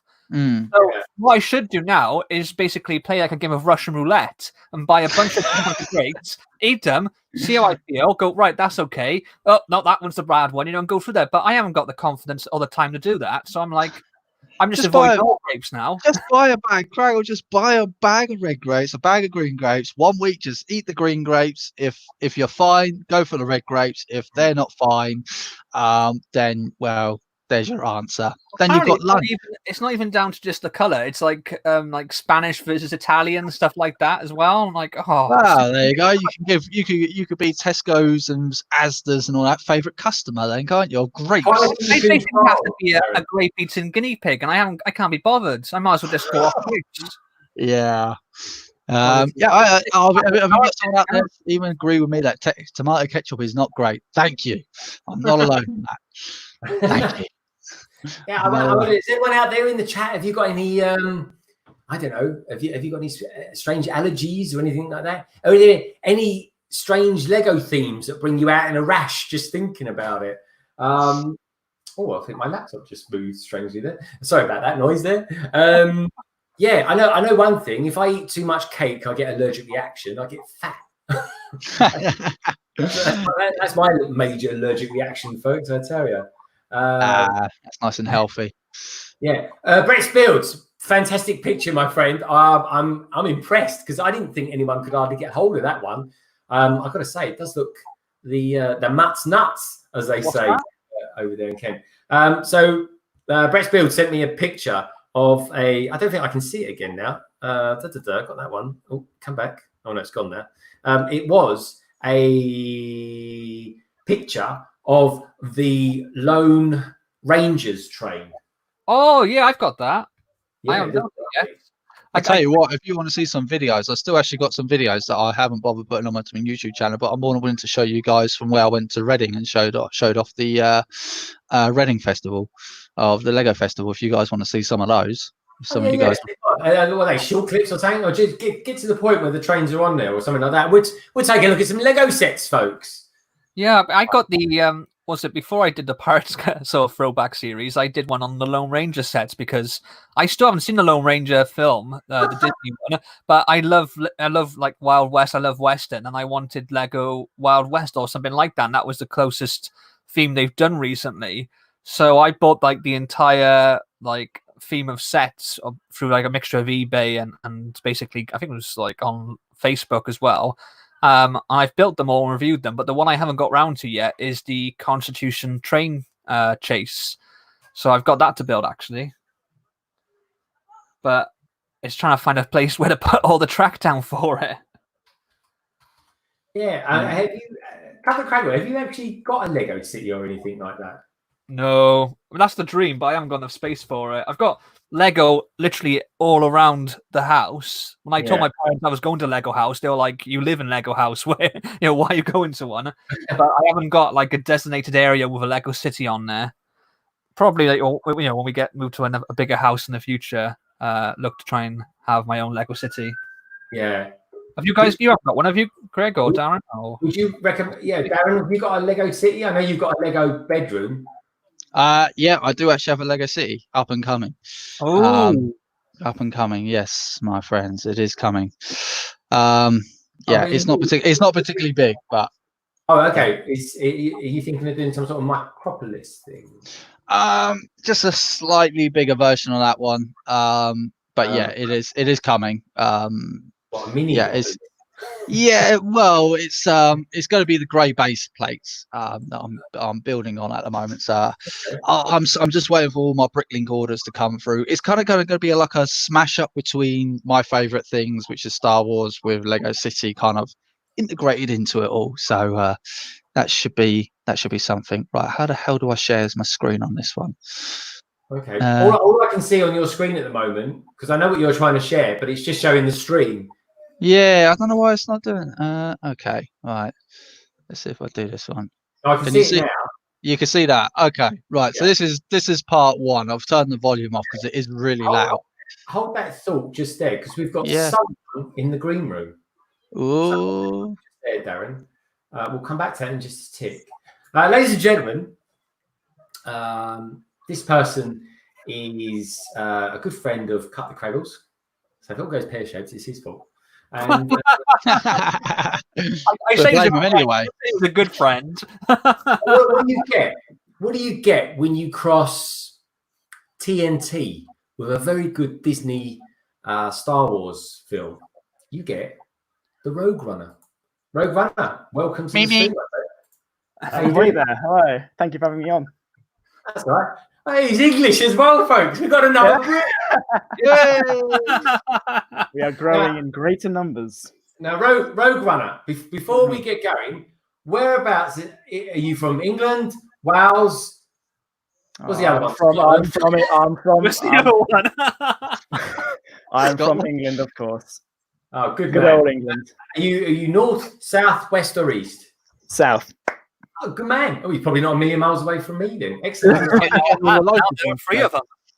Oh, cool. There are 3. You're friends with Craggle as well. I'm impressed. Indeed. But yeah, how are you doing? It's great to have you here. I have to say, folks, I am liking the TC-14 figure and the old Imperial chat over there on the right. Yeah, that's Admiral Yularen. I'm doing a current thing where I'm going through the Clone Wars TV show and trying to collect all the characters. I was just filming, so I took a break for more important things like this stream. But yes, I'm trying to collect the variants of all the characters. So the Admiral was only produced in the poly bag, but you can see a lot of Jedi and Sith over there. So a nice little series, I thought, to reminisce about the best TV show of all time. Good lad. Yeah. So yeah. And have you, Rogue Runner, have you actually watched all of the Clone Wars series? I've been watching it since 2003, the original. And yes, I went and saw the movie in the cinema. I've been watching it ever since it came out. So Yay, I'm not alone. That someone did actually see it in the cinema as well. That's good. I'm not alone. The only person in this stream that hasn't seen it, hey, Heidi North says, hey, Lego Cities, I also am waiting on the parts. Hello, Heidi North. Welcome to the stream. It's great to have you here, Heidi North. I don't believe we've met. Anyway, great to have you here. Everyone say hi to Heidi North. Hi, Heidi North. hello. Hi, North. Great to have you here. Yeah, Rogue Runner is so we can't talk about the last few episodes because Of course not, no. Craggle's still in 2006. Come on, Craggle. I've I'm been working my pushing way him. through He's still getting used to colour TVs, but that's another story. Oh, Isn't that just Wells, isn't it? In general. Oh, here we go. But yeah, Craggle can vouch for this every See, single day. Darren, I'm we pushing missed him you. to watch more Clone Wars. All right, so look, we're going to go and see what we're going to see what Solo's got to show us. He's got some B footage for us, but first of all, before we go there, because I've got to say, folks, there's someone building frantically. It seems on in the top right hand corner, and that's the lovely Cafe Con Lego. Cafe Con. Tell us what you're doing. What are you up to? That looks like a very nice instruction booklet you've got there. Can't hear you. Oh, I think you're on mute. Cafe Con, you're on mute. CC. Uh-oh. We got CC, Mike you're in on news. I can't hear you. I think you're on mute, Cafe Con. Sometimes it's a StreamYard glitch. It's happened on a... Yeah. Cafe Con. Oh, here we go. Cafe Con. Are you using Wi-Fi to connect in or your mobile phone network? Because sometimes, give us a thumbs up. Are you using your telephone network? Because if you're using your telephone network, pop off and then come back in again. Use the same link that I sent you earlier on. So I'm going to throw you out, but just use the link again to come on back in again. So there you go. Yeah, it happens quite a lot. Yeah, and as soon as you come back in again, Cafe Con, it will work. It's a glitch from StreamYard. They'll probably blame the network. There we go. So where was we? Solo Brick Builder. He's teeing up a video for us to watch. Heidi North, laugh out loud, waves. Heidi North, it's great to have you here, Heidi North. Hello, Heidi. Hello, Heidi, hi. Heidi. Hi. Yeah. Welsh actress. Great to have you here, Heidi. And Heidi, if you do one thing tonight, give us a thumbs up, and then while you're there, check out all these good peeps' channel as well. And if you like our channel, if you like what you're seeing here, hit that subscribe button and become a part of the LBB family. Here we go. So Solo, are you ready to do some sharing? Oh, Yeah, I'm ready. I'll keep a lookout for you, Yeah, CC. I'm Okay, ready so when here you we are. go. Let's. Well, I'm trying to add it actually, so I can remove it from the stream. Oh, here we go. So this is some B footage, I suppose we'll call it. Yeah, it is just B footage. So this is Where are we? What are we looking at here, mate? Right, so this is the part where we're going to be going into the car section of the stream. I thought I'll show this one, especially for you, Greg, because you've just done the build on this. And I had a really good chat with this guy, but you're not going to be able to hear it because I put it on mute because it is insanely loud. So, yeah, you're going to be looking at a few other bits and bobs here. So there's some nice little pirate ships. Yeah. That's a These guys, I mean, this guy wasn't particularly chatty. He just spent most of the time on his phone. I did try talking to him. I was like, yeah.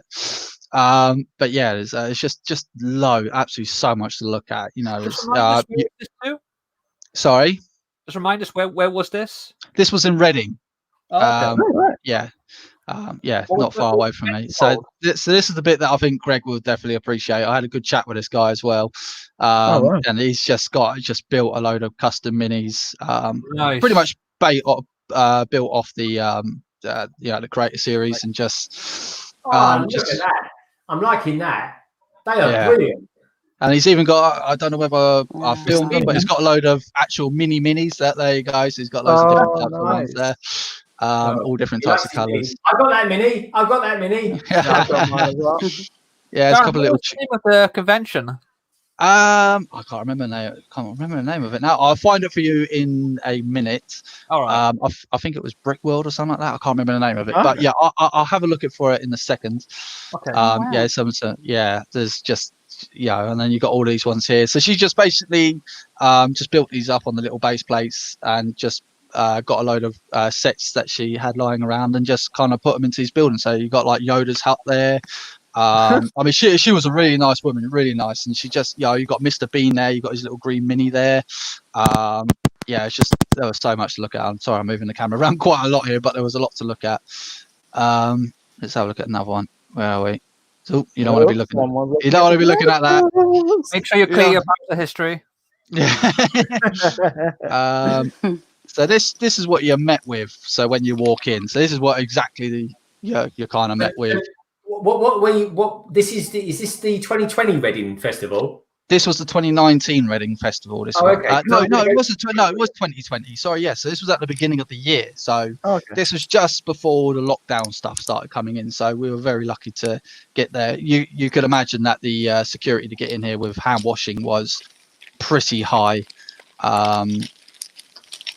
There is one guy in here that does trains as well. So I think this is the one that you'll be looking out for him on there, Greg. So yeah, this one just done a load of Simpsons ones, which I kind of automatically that one's great. That's brilliant. I like that. Hey, that's brilliant. Nice. He's done loads of good ones. This is what Chris was showing us a couple of weeks ago. What do they call it? Where people went the habitats minifig. Yeah, thank you, Cafe Con. And that's his name. Check out Mike Grieve, everybody. Yeah. Every now and again, I do venture down to other people's names, but then sometimes I start chatting and the camera starts waving all over the place, which you might notice in a little while. So I do apologise about that. The camera work, like I said, this is all B footage, so nothing's been edited on this. It's just quite literally just everything I've been taking. This is all the hidden side set. I started looking at these and I was like, I've seen all of them. I bought most of them. I got bored of those quite quickly. And then this set, this was absolutely amazing. This was so he's put all the LED lights in there, and if the camera ever focus in, which I did try and get to do, just like a little circus of skeletons and all that kind of stuff are working, which I just missed. Unfortunately, I just missed it. The railway track, the custom railway track that you just done, roller coaster. I just missed it going around. I was looking at it. I was have you got the roller coaster, the official one? I did, but I had nowhere to put it, so unfortunately I had to get rid of it. Unfortunately, I've got the chest of drawers from IKEA to put it on top of. Like I went to IKEA, got the measurements, and made sure that it would fit on top, and bought that. Put my roller coaster on. If you see my IKEA cabinet, you'll quite understand why I got rid of it. It's absolutely full up. I mean, the pirate ship of Barracuda takes up so much room; it's unbelievable. Does it? Yeah, it takes up a lot of room. Plus, I've got the Saturn V rocket up there as well with the ISS space station on there as well. Oh, yeah. Okay, that was a very short one. Arguably, the ISS takes up the most room. Really? It takes up a lot of room because it's just so awkward. It's such an awkward shape. So this one here is a complete set. This is a complete mock-up of the Lego City set. Lego City, Lego Movie 2, should I say? So this is everything that you see in the movie. Yeah, Apocalypse Bird. Welcome to Apocalypse. Yeah, so obviously the Statue of Liberty in the middle there is the original set, but most of the stuff around there he had to create himself from scratch. That's he was one a really set I would love to get. he's a really nice guy, and he gave me a few good tips as well how to do those kind of houses at the back there as well, which I'm planning to put into some sort of use later on in the future. He said that those plates that you see there in the background there, he just basically rips apart an 8080 and just slaps them on the ground. So all those parts there are off an 8080. I was like, right, okay, because he's a big Star Wars fan. So I was like, cool. I've got kind of a bit of focus on that one, so I'll move away from that one. Does anyone know how expensive it is now? Apocalypse Bird, I think it just retired, so I'd imagine it was 280. So this guy, I really recommend checking him out, because he bought the cinema set and then put a phone in the back of it. So he rips out the back of it. I was watching something on eBay. Well, what's that behind it? He's got like a digital. He's put a mobile phone back there. So he rips his phone out. I'll show you. So he rips his phone out. I don't know whether I got around there or not. Yeah. So what he done was he pulled the bricks out of the back of it, made a little sliding platform for it, and then just slid an iPhone. I think it was an iPhone 3GS back there, and just put that in there. So it gives you the kind of illusion of a cinema. Yeah. That's cool. Yeah, that is cool. This one here is the LHS hospital, which I did not film, I don't think, because I started talking to him and I pressed the button. So you might not have actually seen him get talking to. This London, the Tower Bridge. I nearly got it wrong. London Bridge. Sorry, Greg. This Tower Bridge was absolutely ginormous, absolutely massive, and it goes up every half an hour. It was ginormous, and even the screen there showed you how he built it and all that kind of stuff. It was massive. I think he said that it was minifig scale. Are you kidding me? It happened again. And there's a gigantic Pikachu with a. That's a Tonka truck. Yeah, Tonka truck. Yeah, and there's someone done the solar system to how everything moves properly. I think he said it's got about 50 gears in there to get it right. Oh, really? Yeah, it was quite impressive. Very impressive. Yeah, I kind of started drooling over that. Then I think I got a bit distracted and started talking to someone. That's why it's kind of focused on it for a bit. Yeah, there's a train. There you go. But there is actually a guy out there that's actually got like custom built trains, which was absolutely spectacular, which I'm hoping I'll put on my laptop. If not, I'll go get my camera. Yeah, there was so much to look at this one. I would highly recommend going to it once I find out the name of the show. You all right? No, it was absolutely amazing. Any more to show us? Sorry? Have you got any more to show us? Oh, he's gone. He's That sounded like his missus has just caught up with him. Or demanding another burger. Either that or the last two sausages have caught fire. Yeah, he still had stuff on the grill. Yeah. of course. What's going on in the chat? We'll have a quick look at the chat. Solo looks like he's trying to reconnect, but he's having technical issues there, Darren. I will keep a lookout for you. Buttchop says, back from the post. Buttchop says, if you'll have me. Buttchop, I've emailed you over a link to the stream, my friend. It would be an honor if you would join us. Tech Production says, Guide, I couldn't go to Reading next show, my hometown. I didn't realise that. You're not a billion miles away from London, then, Tech. I was actually going to go there, but it was only about a week or 10 days after I had a major hip operation, so I couldn't make it. But anyway, the hip's doing all right, folks, so that's cool. My leg didn't fall off, so that was a good result. Anyway, where was we? Here he is, the man, otherwise known as Aaron. Okay, so now, so I accidentally pressed the exit button. Oh yeah, and I bet you didn't swear as well when you did it. No, I did not. I was very calm.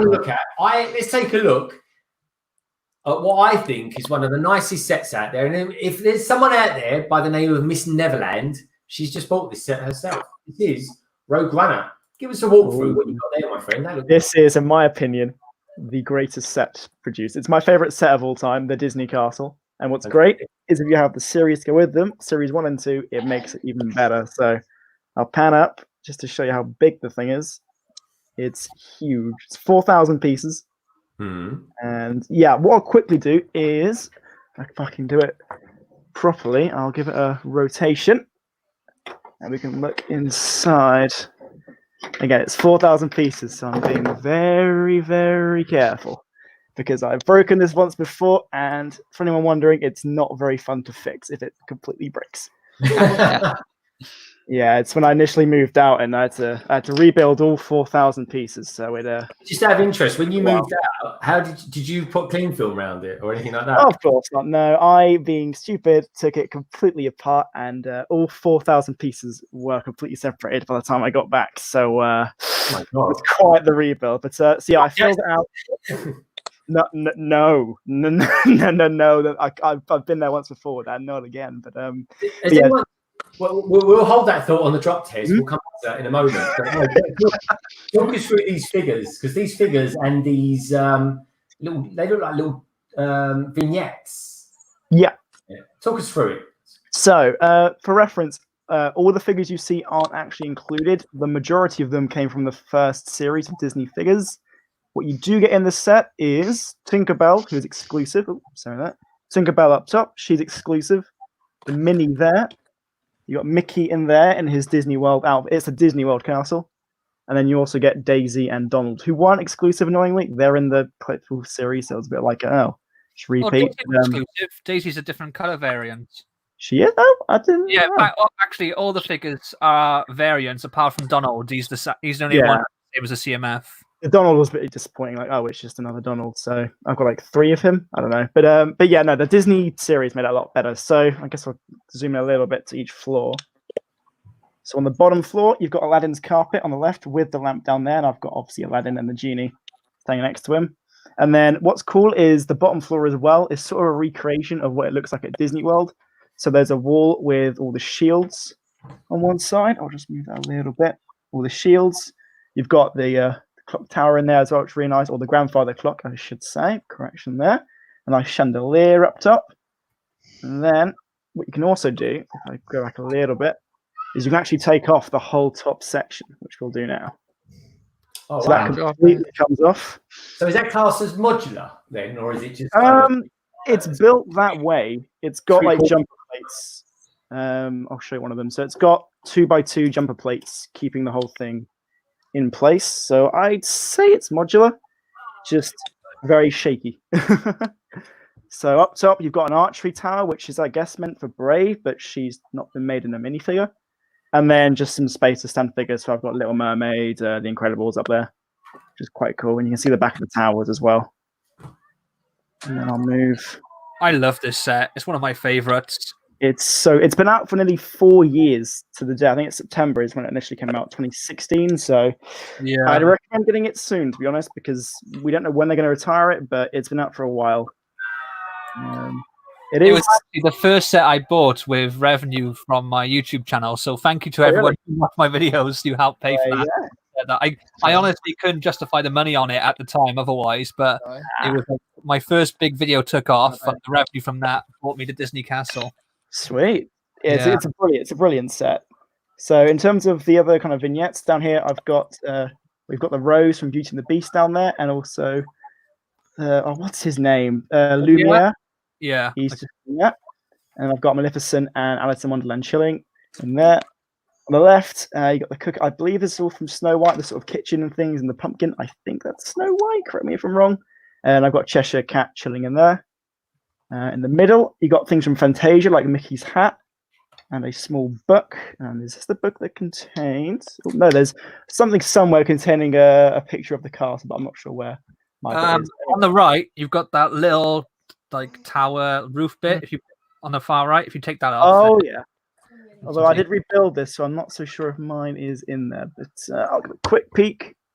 I can't tell. But anyway, I'll look there in a second. But yeah, no, it's really cool. And then up top, you've got a bed as well, which I guess is also from Snow White or Beauty and the... Or actually, no, Rapunzel maybe. Not too sure. But I'll pan up as well, so you can see the other bits. So it's a really cool set, really detailed. And yeah, when you combine them with the Disney collectible series, it makes it a really nice piece to have. And it is 50 years of Walt Disney World next year, which is what it's based off. So it'd be nice if it stays on till then. So that means it'll be retiring next week then. If we go anything by Lego. It's funny though, isn't it, to think that has been out for, like you said, about 4 years, and then Yeah. Welcome to Apocalypseburg retired, I think, within 11 months. So I know I was told to not. Yeah. I think what was it? The Lego Star Wars Snow Speeder. I think was only on the shelf for 6 months. Yeah, like, and they retired it now, and then the AT-80 or AT-AT, whatever you want to call it, AT-80, that's coming out, and now there's no snow speeder on shelves to go with it. Yeah. Yeah, listen out for my rant on that one. Don't get me started. Apocalypseburg, I was waiting for a promo and I missed it out on the Black Friday. And I found it then a week after retired in Smith's toy store. I paid retail for it, which I didn't really want to do, but by that point it had already gone up by like double. It was crazy. A lot. Yeah. I mean, ridiculous. the UCS Snow Speeder, it came out 2017 May 4th, and then retired before 2019 May 4th. So that. Oh no, that was me. Okay, cool. But yeah, no, that was, I think, the shortest lived UCS set, which is a shame because I'm looking at it now. The Snow Speeder, it's one of the better ones in my opinion. I love the UCS Snow Speeder, and I've got a UCS. What are your favorite themes, Rogue Runner? In terms of Lego? Yeah. I'm massive on Lego Star Wars. I like to collect sort of collections. So I've got a Rebel fleet that I've just put together yesterday. And yeah, I've got the Falcon, the U-Wing. I'm only missing a B-Wing, annoyingly. But I like collecting the fleets. So anything Clone Wars rated. Like I mentioned, I'm trying to collect all the Clone Wars stuff. So I've been going a little crazy on eBay as Craggle knows, hunting down all the characters. You're a very bad influence on me, you are. I may have known inspired you for like Craggle. a few weeks, and already you've got me spending way more money than I normally would. I may He's have had that. got an eBay problem, and I didn't realize this when I first met him. So I was like, saying, "What do you reckon to this? Should I get this?" And he's like, "Yeah, get that." I then talked to American Greg from Brickatech, who knows Rogue a bit better than I do, and he's like, "Oh, don't listen to him. He's got an eBay addiction." I was like, "Now you tell me after I've spent hundreds of pounds on like his say so, like you know." Hey, if you want it, buy it. Give it a week, it'll double in price. That's all I say. True. I don't regret anything I've bought, in all fairness. So There you go. Nah. I got my TC14 for way under what it should be worth, sealed as well. Same with Admiral Yularen. So if I'd waited, I would have been paying a lot more. do you remember what I told you about Yularen? Yeah. Yeah, I actually got the Yularen polybag when it came out, and at the time I wasn't watching like the show, so I didn't even know the relevance of him. So I thought he was just, quite a generic, boring minifig, and I gave him away to someone for free. No, and now he goes for megabucks. No, he goes for a lot. Yeah. I had a look on eBay after you told me, and the pain in my chest when I realized how expensive he is now. Yeah.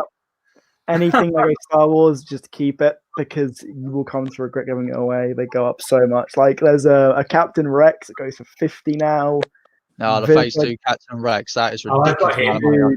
Why have they not done a new one? You think by now? I mean, I'm hoping now that the Clone Wars is out of the way, is finished, that they actually will release some sets based on what it. I'm kind of hoping for now they've done the A-Wing now, I'm really hoping now that is it now for the Rebellion. They've done the Rebellion, they've done the Empire. Right, now let's get on with the They haven't done the now let's get on with the Clone Wars. There's loads of Clone Wars sets they can do. So now hopefully they can now start driving in the Clone Wars, because I mean Disney must realise now that the Clone Wars has been such a success.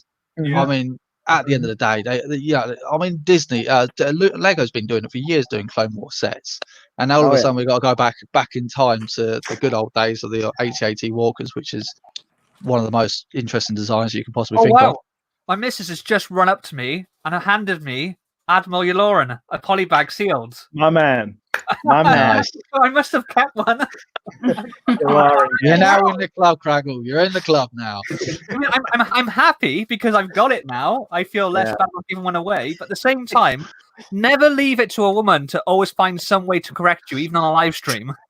They've got to be right one way or the other. Can you thank Mrs. Craggle for us, please? Oh, thanks, Abby. Yeah, Tech Herb Studios. Yeah, the anniversary Clone Skywalker is going for silly money for no reason, in my opinion. I don't understand it. It's You know, no more different than any other Walker. It's just it's Exactly. ridiculous how much they're asking for it now.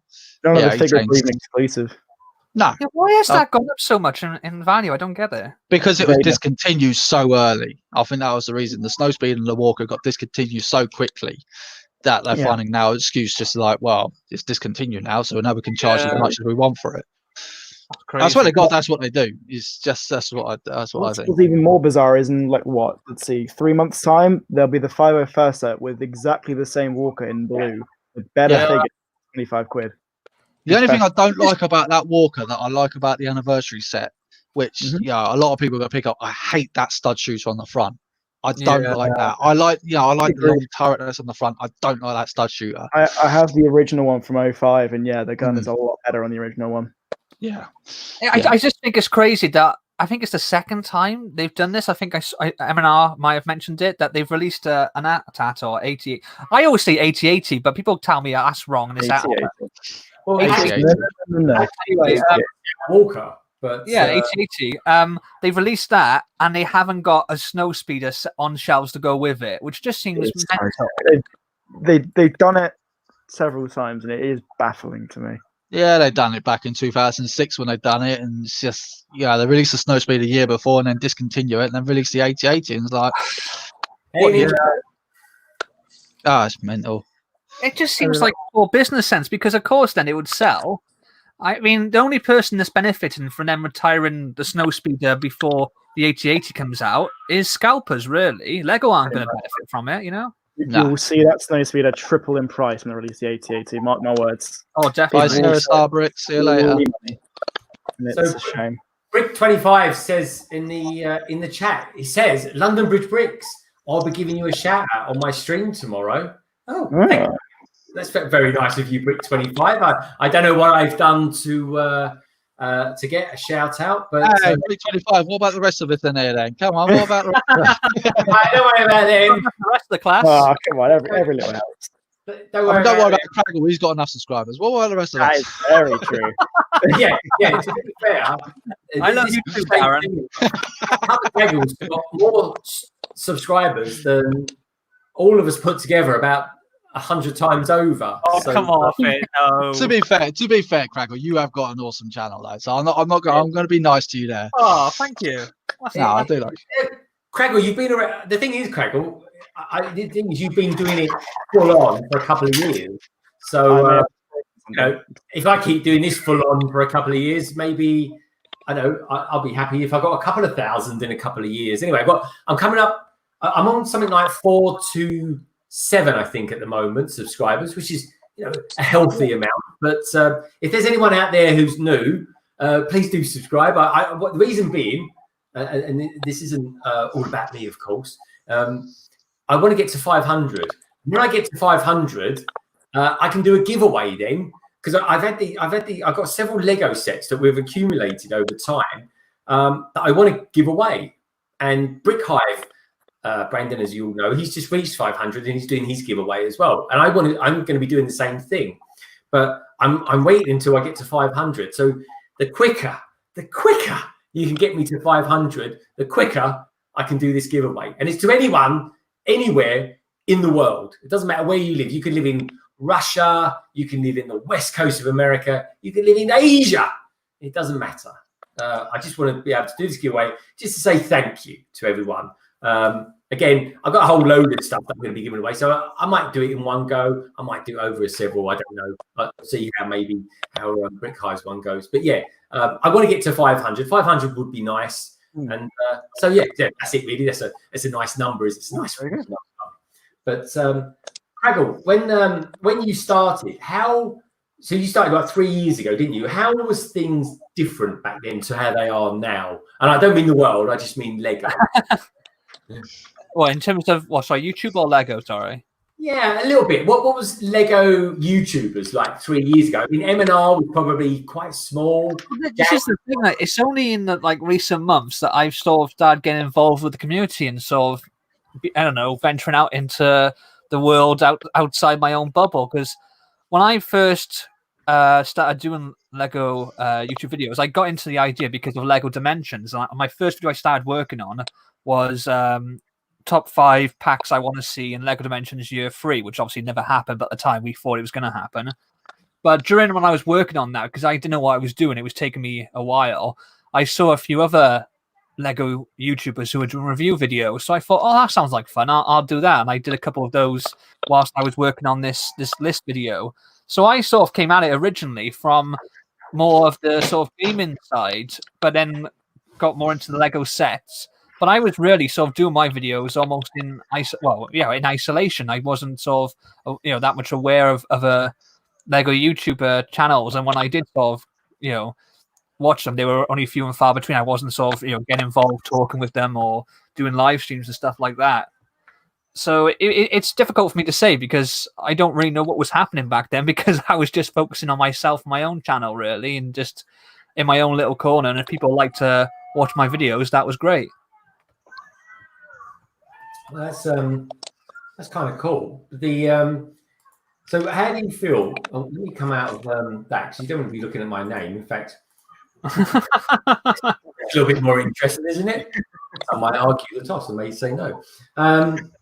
But how did you grow? What was your thing? Did you just kind of keep churning out videos? When I first did my channel, I was off work when I first did that, so it was something that sort of keep me busy, and I was doing that almost kind of like full time.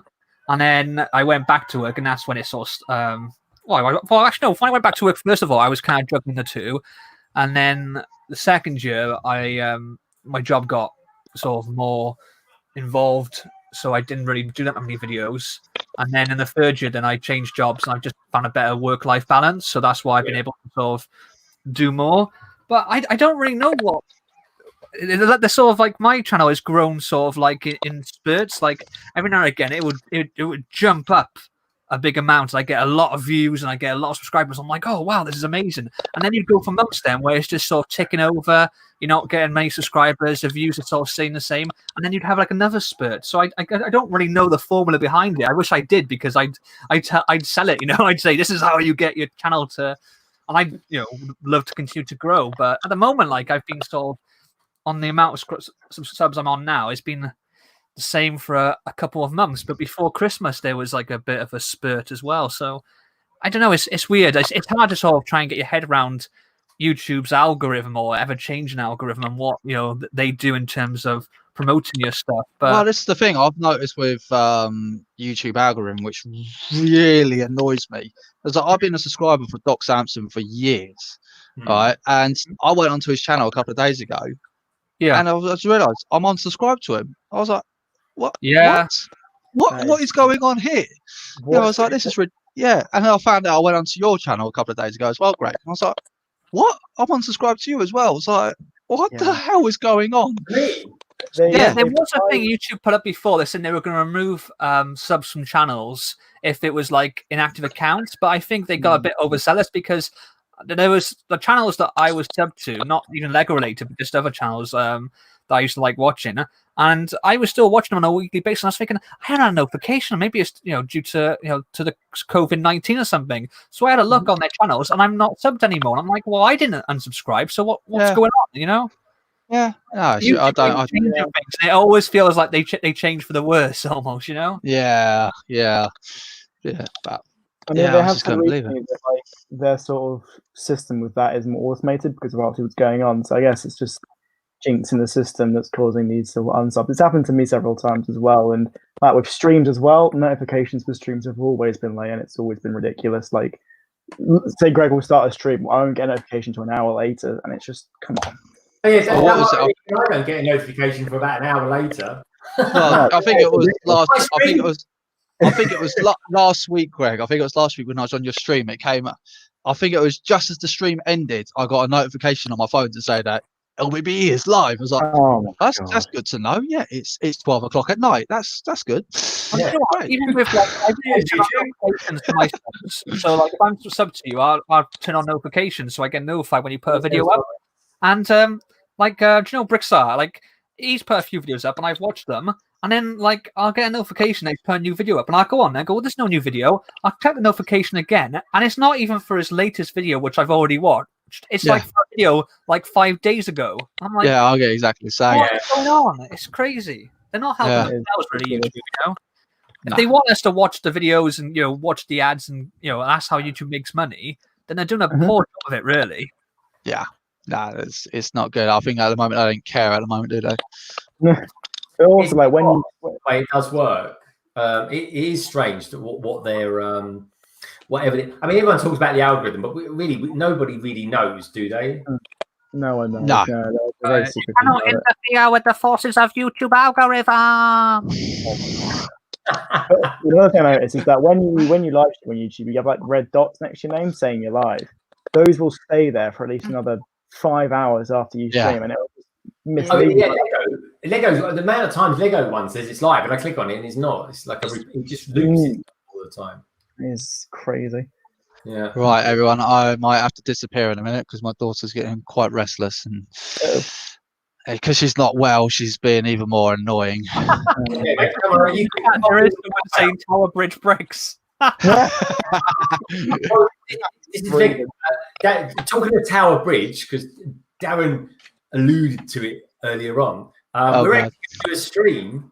I don't know when we're going to do it. Actually, it could be we might do it in a couple of weeks. But Matt Elder, aka Family Bricks, and Darren and I, we've all got the Tower Bridge, and we just never got around to building it. So I'm thinking of doing a mega stream one Saturday. Kind of Craggle, have you ever made it, or you Rogue Runner, or I've Cafe? got it downstairs. Yeah, I mean, the one thing I'll say is that you've got to keep on top of it regarding dust. It is the biggest dust magnet I've ever built. I have to dust it every week. I've owned it now for about 5 years, and yeah, I dust it every week. I mean, Sure. instead of building, I can always join to dust it because that'll take me a precious time. So, yeah, it's a brilliant piece, and I mean, it was out for a total of, I want to say, 8 years. I mean, I've heard a couple of people.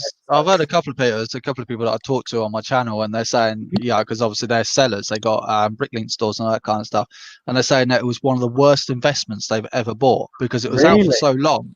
Yeah, it was out for so long. What was it, like 170 quid or something like that?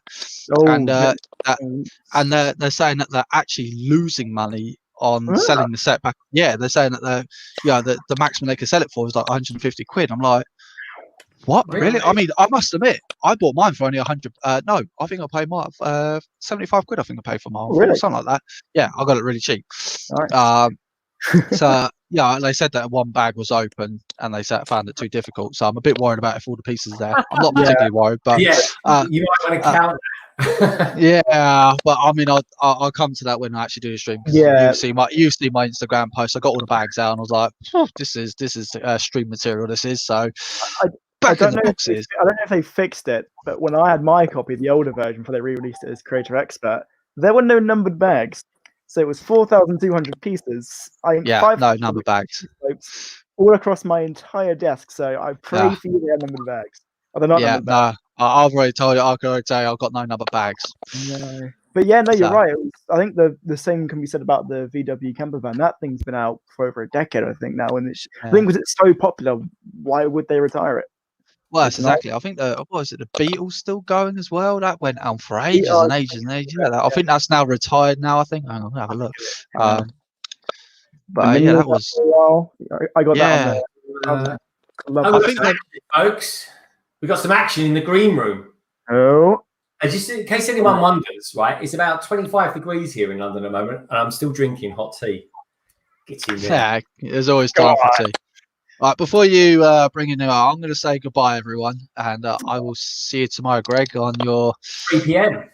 3 p.m. on your epic A-Wing stream and birthday stream. Well, this is a funny thing, folks. It's my birthday on Sunday, so that's kind of why I'm doing it. So, happy early birthday. So yes, if anyone's around, how old are you? 64, 78? Yeah. In the Welsh are like dogs. They for every year an Englishman is alive, it's 7 years for a Welshman. No, we always say that for every year an Englishman is alive is a year too long.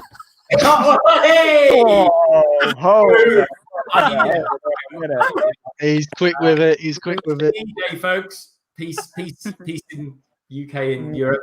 Anyway, Darren, I would say yes. If anyone wants to join me on Sunday, please feel free to. It's going to be me and Doc Sampson. I hope. So yeah, Darren, good to see you. I'll see you in the stream tomorrow, my friend. It's going to be an epic one. Thanks for the invite again, Greg. I couldn't stay any longer. All right, you See you, take care. Crackle. Take care. Bye, everyone. Bye. Okay, ladies and gentlemen, I am now going to introduce to you one of my favorite Lego YouTubers. This man has got a heart of gold. This man is Buttchop 2021. Hello. Shut up. I do not have a heart of gold. Yeah, you do, my friend. You do. Oh my god. I told you I didn't want any intros like that, man. But I have really good news. I was about to join in, right? Yeah. And remember what happened last time with my computer? It did that before I joined instead of after, so that's what took me so long. So I had to restart the whole computer and stuff. I'm like, really?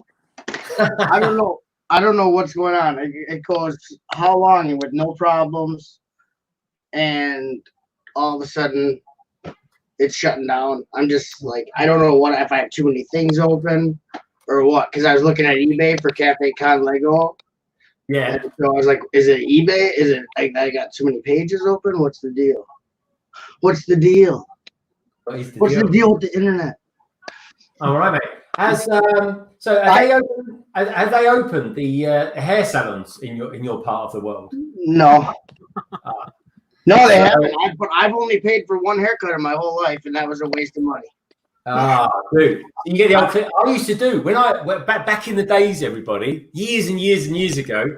I used to have a goatee, and I used to have a skinhead. I just used to get a pair of clippers to go, and then I discovered that if I grow my hair in such a way, I look like Neil Morrissey. Yeah. So, that's the first time I saw you on DJ Brick's stream. I'm like, don't take this the wrong way, but you look like Morrissey. It's not a bad thing. No, I'll take that any day, my friend. Yeah, any day. Better than being bald, right? I thought you were going to say you had such a long goatee you could comb it over your balls, the top of your head. You could shave your head and comb your goatee over the top. Yeah, no, maybe that's what Craig was going for. Not in the top. That would be nice. If Craig ever goes bald, he can just take his beard and comb it right over the top. Yeah. Fashion tips. There you go, folks. Buttshop 2021 fashion tips brought to you by London. Solo didn't have to leave because I joined. No one's leaving. No one's leaving. No, Solo's like, oh no, Solo's like, oh my god, it's Buttshop, I'm out of here. Yeah, he goes, before you let that dirtbag in, I'm gonna duck out. Well, what are you building there? What's going on? Well, I got this set last year on Shima Day. Shima. On Shima Day, I got this set, and then I had it up on our tires because we changed our tires in the winter to snow tires and then back to regular tires, and somehow it got knocked off of there and just exploded. So I'm rebuilding it, and then I was like, well, if I'm rebuilding it, why not make it better? Right. So I was kind of working on that. Yeah, man. Have you got a new camera as well? Because your camera looks really clear tonight. Nope, this is shop right at the internet. You are looking. This is the same. This camera was a gift from the beautiful Galagade. Oh, pretty brilliant, mate. Well, you are looking more beautiful and radiant than ever before. Oh, don't. See, that is a man, girls and boys, that moisturizes. It's good for you. Yeah, right. What is Cafe Con got? Yeah, Cafe Con. Old Lego club books? No. Old instructions. Oh, Orient Expedition? Ooh. Nice. Oh my goodness. Why aren't you showing that off? Well, look at this. Oh, she knows she's muted. Oh, nice palm. I see a long life. I just read your palm. So it looks like you have a long life ahead of you. Oh, thanks. But yeah, Oregon Expedition, Yeti's Hideout. Wow. And that's got a Sherpa and everything, right? Free Sherpa inside, it says on the box. Really? Has Lego ever done that where you get like food or like not beans, but you know, when I say beans, I don't mean beans that you put in the ground. Free beans. Yeah. Free magic beans. Can you imagine that? Yeah, but Lego, they're all sitting around the table. Okay, guys, what are we going to do as a giveaway purchase? Let's give them beans. Pork and beans. The kids love pork and beans. That'll be the May the 4th promo for next year. Free beans. I tell you what, it might. I am sick of not getting a minifigure for May the 4th. Lego, sort it out. I mean, like, you can have the built sets or you can have this. It's not even a question. I mean, come on. These are so much better in every way. Yeah, I had Admiral Yularen. I traded Admiral Yularen to my good friend Derek, who runs Pop's Block Shop, which, just so everyone, if they're not familiar, he just had a record month on Bricklink. He also has an eBay store, and he peddles as a vendor at Cool. Who's that? At conventions. So Who's that name? Huh? What's his name? Pop's Block Shop. He has a YouTube channel where he features like business type stuff, but he's a good guy. Actually, if you watch one of his recent videos right before this pandemic, he was in Green Bay, which is 25 miles north of me. He lives in Upper Michigan, so he lives north of me, and I'm in the video because I came to visit him. So he's got footage of me shopping. But I trade him all my minifigures I don't want anymore.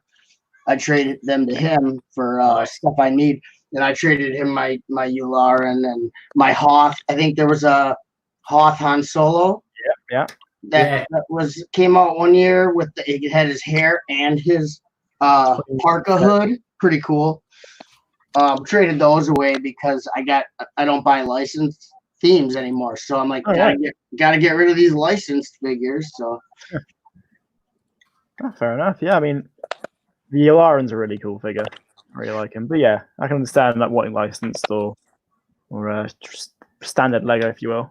Yeah, like the yellow heads. Well, I like that they put out Yularen because besides like the what you guys were talking about before, the Clone Wars, he was a bit 1 second character on A New Hope. You know what I mean? You see him for a split second.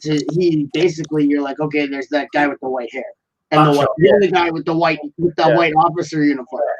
But Buckchop, though, to be fair, if he was in that room at that time, I wouldn't say nothing either, because that guy's going, yeah, we have the most powerful right universe, and you can just see Yularen in the background going, no, shush, quiet. Guys, there's a 2 meter opening that they can just shoot a laser into. Guys, there's a trench that leads right to the hole where they can blow the whole thing up. Did you guys not notice that? Sorry, major flaw in the plan, yeah. Well, and then with the second Death Star, they took the flaw to the next step. We'll let them fly their ships right in there. Let's make an event port that it can fit the entire Millennium Falcon. That's the worst idea. Whoever the engineers were should be fired. Well, I hope they blew up because, like, you don't make an exhaust port that's big enough to fit the Millennium Falcon and not expect to blow up. Yeah. Yeah, I mean, there was a lot of it. There was a lot of parts about that kind of fitted in just quite nicely. But then, if they didn't do that, we would never have got Rogue One. Yeah, right. It's all. I understand. I'm not taking it literal. There's a lot of jokes though made at the expense of the Death Stars, which, as a Star Wars fan, I think are funny because if you do look at it from that point of view, as a kid, I never thought about that. As a kid, it was like, oh my gosh, how are they going to do? You know, it's amazing what they've blown up this Death Star, and then again. So I never had any qualms as a child, but as an adult, I find the humor in the Family Guys and stuff where they poke fun at the flaws that are quite funny if you look at it from a literal standpoint. There's some good jokes to be had, but not in a malicious way. I find the lack of detail disturbing. You know what though? I think in Clone Wars, the Clone Wars cartoon, in that they kind of went back, and they did it in Rebels as well. They like Moff Tarkin was a captain. Yeah, you kind of see them progress through the ranks. Yeah, so, it's really good. Yeah, Tarkin's quite heavily featured in Clone Wars. It's nice, and you do see Yularen pop up in Clone Wars and Rebels, which is quite nice. I think I think so, yeah, because he's always just the one that the only other one who ever wore a white outfit was director Krennic. He was only a director. Well, and Grand Admiral Thrawn. Yeah. Oh, yeah. Thrawn man, did. yeah. That's true. I was a huge proponent when the Heir to the Empire trilogy came out prior to the special edition, and I read those books and I was like, these would be an incredible trilogy of movies. Why are they not making this trilogy of movies? And I was big into the expanded universe and was completely one of the people who was just enraged when Disney decided to take it in their hands to make it not canon. Yeah, I mean, I read somewhere they said the reason why they jettisoned all the EU and made it Legends was because they didn't want to kill off Chewie from the New Jedi Order. And I'm thinking, well, you killed everyone else off in the sequel trilogy. Right. You killed Han Solo. Like, basically, Kathleen Kennedy killed every other male character. What? Chewbacca's a Wookiee, so he's, like, more diverse. Like, we can't kill off Wookiees because, the Wookiee population will rise up if we kill off, the main Wookiee. So, but we can kill off all the men. No, that's the thing is, I guess I understand that aspect because I only took part in the expanded universe up to a certain point. Once the expanded universe included episodes 1, 2, and 3 and anything else, basically when episode 1 came out, I stopped reading all books and everything. So my expanded universe was pretty much still in the realm of the original trilogy. So I wish they would have kept all of that. I'm sure after I know the expanded universe got a little bit ridiculous after that. I've heard they kind of like they got carte blanche and it started just getting like stupid. But I figured Disney was like, well, if we make it non-canon, we can take bits and parts from it as we want and exploit and use those as like you've seen. Like basically the third Skywalker movie, they basically ripped off the graphic novel Dark Empire is basically what they did. I mean, it's so close to that without saying it is that. But we're not the setup. Yeah, exactly. So they're like, this is non-canon, but we could use this, and it's the worst casualty of the getting rid of the old EU is Mara Jade. I absolutely adore that character. A lot love her. Even when they made they made the EU Legends, I was hoping that some version of her would be like set between Return of the Jedi and The Force Awakens. I even had the feeling that maybe when Ben sacked Luke's Jedi Academy that he had actually killed Mara. Maybe she was like one of the ones that stood up to him. But they've I think in the novelization of The Last Jedi, they say that Luke never had a relationship. He was too devoted to the Force. I'm like, oh, for crying out loud. Oh yeah, he was too devoted to the Force while he hid from it on an island. Yeah. I don't think so. He basically abandoned, because of what Disney did with it, they had him basically abandon his entire character. I think what I've done now is I've gone, right, the sequel trilogy of films is Legends, and Legends is canon. That's how I'm looking at it. That's really, I can't believe that you agree with me, because I've been saying that since Disney bought the franchise and did that, and I've gotten so much flack and guff for saying that I consider expanded universe canon, and anything Disney's done I consider non-canon, and I get so much flack from these new Star Wars fans, and they'll get on me and be like, you're not a Star Wars fan, you're talking all this crap about Disney. Well, whatever they do counts because they did it and they own it. And I said, I've been a fan since I was old, I was 5 years old, early 80s, 84.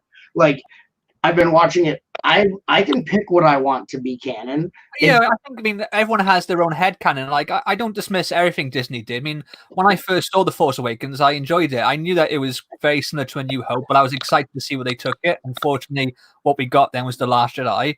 But I love Rogue One. I love The Mandalorian. So there is some stuff that Disney have done that is really good. But in terms of the Skywalker saga, I think they completely butchered it. Even the parts I enjoy, as an overall, they basically continued the story that had already finished, when what they really should have done is gone, right, okay, this is a new story, and have the older characters as mentors to a new generation fighting a new enemy. Instead, what they did was basically, especially with Rise of Skywalker, is retcon everything that came before, undid Anakin, undid Luke, and basically brought in a hero at the 11th hour and said they saved the day. And do you know what? They've even done that in a new book that's come out. Someone says, Luke Skywalker destroyed the Death Star 1, and this person goes, no, Jyn Erso did, all Luke did was fire the last shot. And they went, oh, that's true. Oh, come on. Whatever they do now, Disney feel like they're intent on basically the legacy of the original Star Wars characters. Yeah, it's true. Well, it's become like a social justice platform to say that the Force, like, girls can have the Force too, is Kathleen Kennedy's whole agenda. And it's like, no one said they couldn't, but you don't have to kill every single male character because you're trying to prove a point that girls can. Like, why can't everyone have the Force? Why does it have to be one or the other? Yeah. The Force goes through us. What is Thrawn doing? Is he going to shoot somebody? Yeah, Rogue, tell us about this character. Is this from the Black series? So this is the Star Wars Black series. Thrawn, one of my favorite figures. So I have a couple. Literally pointing a gun at Craigle before. I don't know, but yeah. So I was for a period of time I did collect the Black series. So I got the kind of favorite characters. So I have Thrawn, Revan, Maul, those sort of characters. A lot of Dark Throne ones, but yeah, Thrawn. In Rebels, I found a great character. I personally defend Rebels quite a bit. It gets a lot of flack. I think the later episodes. I'm working out Clone Wars. That's my aim. I'm going to finish Clone Wars and I'm going to move on to Rebels. I've heard that if you view it as a sequel to Clone Wars, apparently it's a lot better than. Yeah. But I'm excited because I was at Star Wars Celebration when they announced Thrawn was coming back into canon, and I've got the tie-in book, which I think is written. Yeah, it's written by Timothy Zahn, who wrote the original Heir to the Empire trilogy. Yeah. So I'm excited to see that and see how they do. I just hope that he actually is like the same character that I know, because there's other stuff that they've taken from the EU and put into the new canon, and it's literally just the name. And no, he's very good. They completely get him in it, which is good. Right. It's so well. He's so well done in Rebels. Rebels from season 2 onwards really kicks up a gear. And I like the way they drew Darth Vader in the concept art. Yes, that's how they draw him in Rebels. Yeah, I mean they did that with the Mandalorians in Clone Wars, like season 5. I think it was. I've been watching them. They've kind of blended into one of the seasons. But I think it was like the start of season 3. We had the whole Mandalorians like on there, and they had like the sort of more elongated helmets from the original concept art for Boba Fett. So, nice. We got flexing on both here. Last Thrawn, man. I've only got the first. I've got the first 2 Thrawn, right? Thrawn alliances, but yet to get the last Thrawn book myself. Look at these boys flexing literacy. These boys are flexing literacy. Look at this. We can read. Read. The reason I got this one, Butt Chop, is because it's got a little picture in it. Back in the day, this is how we used to watch movies. We read books. Yeah. Do you remember though? Like I probably show my age here, but it used to be a big event that the novel would come out before the film. Yes. It didn't care about spoilers, but it used to be like the novelization. You'd see it like in Waterstones and bookshops, and it would come out like about 2 months before the film hit, at least in the UK. Yeah, and I remember I used to read the book beforehand and then go to the because the book was superior. The book is usually superior to the movie, no matter when it comes out. Like now, it comes out afterwards. Like the Rise of Skywalker, they didn't even they changed some stuff afterwards to try to fix the movie.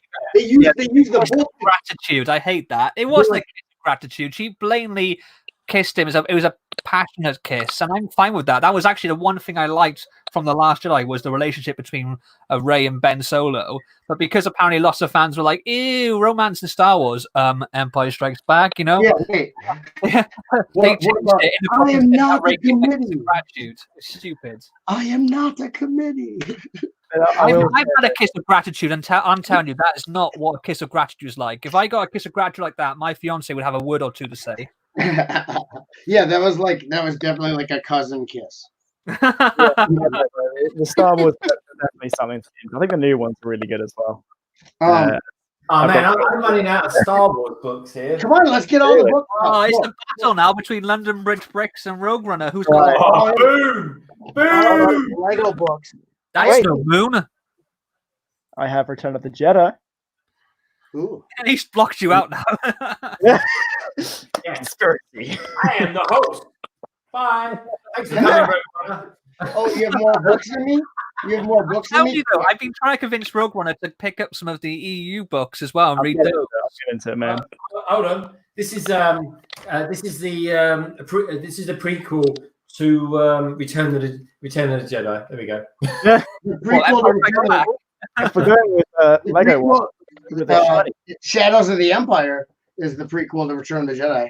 Oh yeah, Shadows of the Empire was actually a really good story. That's another one I wish they'd make into a movie.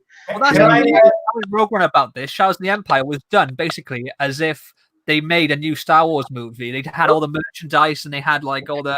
They Yep. even wrote a score for it. They did a video game. They did action figures. But instead of having a movie, they had the book, and that came out just before the special editions, and then obviously the prequels followed. Right. But a lot of people were like, "Are they going to make a movie of this?" And I Right. feel like they really should have done because it was a cracking story. Right. I bought all the figures from Shadows of the Empire when that book came out. I bought everything related to Shadows. It was great. Great fun. I even played through the N64 game as complicated and hard as it was. I had to play through the game, you know what I mean? Because it was supposed to be like a side of Shadows that you could only see by playing the game, a Dash Rendar story Yeah. beyond the book. And it was like, I love that. And then they came out and they ruined the original trilogy with the special editions. They took things that didn't need to be changed and turned them upside down. Like, oh, Han didn't shoot him. He was Greedo missed. Oh, What? that was rubbish. Yeah. And then He shot him first. As simple as that. He wanted to die. Well, that's the thing. Han didn't shoot first. Han shot Greedo. Greedo didn't Right, get exactly. There That's is the no whole first. There's only one shot. Yeah. There's no two shot first. It's one shot, one kill. It was how would Greedo miss across a table in a cantina? I'm sorry, but I can't believe that even in a sci-fi movie that you miss a point. That's like point blank. Sorry, but he'd have to like have a spasm when he was shooting it. It was unbelievable stuff. But yeah, I loved Mara Jade and her relationship with Luke Skywalker. I thought that was very spot on and very fitting because Luke has always been an emotional character. Yeah. And even getting that deep into the Force and becoming a Jedi Knight would not take away the fact that you can tell Luke has those type of emotions running through him. Well, the thing was, before like the prequels come out, it was never said that Jedi couldn't have relationships. That was something that was introduced to the Phantom Menace. That's why I dismissed those. And prior to the prequels, I always saw the Jedi Knights as that. They were more like Arthurian knights mixed with a bit of like samurai at the sort of turn of the Yeah, industrial age. Shogun. They were So, shoguns. They were shoguns of the Round Table. Yeah, And so then- like, you know, when Ben says your father wanted you to have this, it felt like that was something that would happen. Is that the father would pass down their laser sword, like samurai would pass down their katana and stuff like that. And that's where the basis, a lot of almost everything from the original Star Wars, that's where George Lucas took those things from. He took it from the Sword in the Stone, you know, King Arthur, Merlin. He took it from even stuff as modern as World War II. He took it from the Shogun samurai.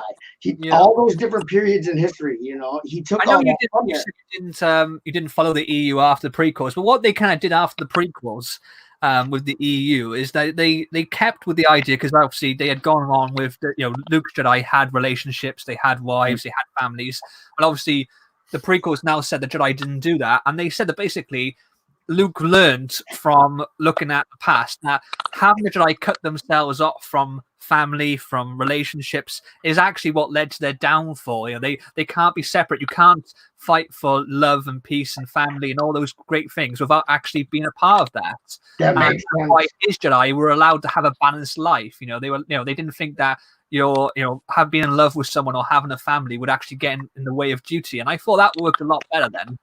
Yeah, that makes a lot of sense. That's how they kind of had to like get out of what unfortunately George Lucas created. And same with midichlorians, like that was all a hogwash. And there were so many things. When George Lucas made the prequels, he was not in a mindset where he should have been making movies, and he had no one telling him no. He was if you watch behind the scenes stuff for the prequels, you can watch all the stuff of him planning it. Episode 1, it was second draft and done. He didn't there, and no one said no to any of his ideas. You need people to say, hey, wait a second. Like the original movies were actually made better by the people who directed and produced them. Oh yeah, I mean that's the thing. I have great respect for George Lucas. He's an ideas man. But can I show you my favorite Star Wars novel? Please do. This is the best one. This is the forget Rogue One. Forget. It's going to be. I can easily forget Rogue One. They're rubbish, right? I'd love to forget it. This is the best Star Wars book. Oh yeah. That's the one where I knew it was going to be a meme pick. Yeah, that's the one where Buck Rogers flies in the TARDIS, right? That's where Buck Rogers pilots the TARDIS. Love it. Oh God, he's a great ideas guy, but I think he needed to surround himself with a good counsel. And that, if you look at they've done a book now with the transcripts of meetings with Empire and with Jedi, and he had a great bunch of people around him who basically they fueled his creative juices by saying, no, that doesn't quite work, and then going, okay, what about this? And they're going, yeah, that's better. Whereas with the prequels, I think I think they are films that have got better with age and they are underrated. But the problem is that the people around him were all fans. They were all kids when the original films come out. So they were too scared to say no to him. So when he said, oh, but how about this? They went, yeah, with this first idea. When really they should have gone, well, what about this? He was surrounded by yes men.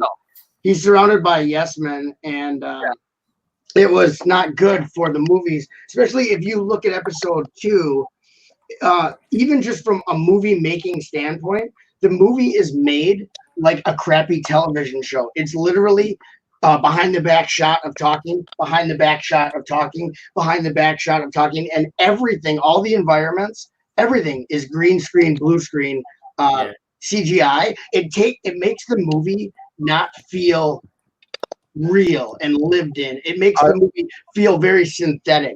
And he used very lazy camera angles and everything, and so it's boring shots of Anakin and Padme talking, and it's soap opera over the shoulder shot, and just after the whole movie, except for the CGI action scenes, it's very bland and very cookie cutter. It's not good cinema. It's just not. The only thing about episodes 1, 2, and 3, because they are watchable. I've kind of got into them more as the Clone Wars has gone on. The story is consistent, though. There is a good story. Oh, yeah, definitely. Yeah, I mean, like I said, I think they're flawed movies, but I think they have got better with time, and they do tell a consistent story. There's a story running through it, and there's a clear beginning, middle, and end. Whereas with the sequel trilogy, there's a vision. They knew what they were doing from the start. Yeah, with the sequel trilogy, it's just throw anything at the wall, see what sticks, really, Mm-hmm. So we have the Sherpa. Oh, nice. Hey, guys, I tell you what I've noticed tonight. Yes, and I'm probably a bit late to this party, but I don't know if it was revealed tonight or something, or this week, but that 70437, the mysterious castle from Hidden Side, does not look good. Oh my gosh, it looks amazing. I told you there was a video I did at the start of the week. Yeah. Well, no one watches your videos. You just kind of Craig. Oh, I thought actually fake news, so I didn't bother watching it. But I will. Nobody watches your stuff at the Craig. I know. I mean, come on, dude. That's awesome. But, yeah, we should get away from Star Wars talk. Generally, I don't. His age now. His birthday's on Sunday. 84 years old. Our time was starting to set in now. Yeah. So that castle is probably. It's going to be a day one buy for me. That is one of the best sets that's come out. I love the observatory. in the tower. That castle is so nice. And did you see the picture where it opens up? Yeah. How it opens up? Oh my gosh! I like the way it uses the windshield pieces to make the When you splay that thing, it looks gorgeous when you splay it. I don't know where the pics are. Let's have a look, shall we? I'll see if I can find something. But it's a great looking castle. My goodness. If Brickfan's got pictures, he usually posts quite a few. It's a great looking castle. That's probably going to be. I'm trying to talk the other people who do Thursday night building stream. Hoosier and Friends. I'm trying to get them to buy it so we can do it straight away. So, is anyone here a fan of Doctor Who? I am. Well, Yeah. Do you know the episode with Queen Victoria and the werewolf? Yes. Yeah, that was a recent one. Well, not recent. it was about 10 years ago now. With David Tennant. It was. Well, I consider all the stuff from the restart of it. I consider that new. Okay. Yeah. So it's what they call new. I Who. watched like Tom Baker with Leela. That's like my favorite. This thing with the observation, that's not observation. The observatory. It reminds me a lot of the setting from the episode Tough and Claw, which had the werewolf and Queen Victoria. In fact, even the bill they've done for the you're right. With the big machine. Yeah. Yeah, I saw that one. Yes, I watched all the David Tennant. See, there's some after that. I don't know it as much. Yeah. I forgot his name. The one that actually comes in the idea set. That doctor. I haven't seen any of that. But there's two. There's Matt Smith and Pierre Capaldi both come in that set. Yeah. What?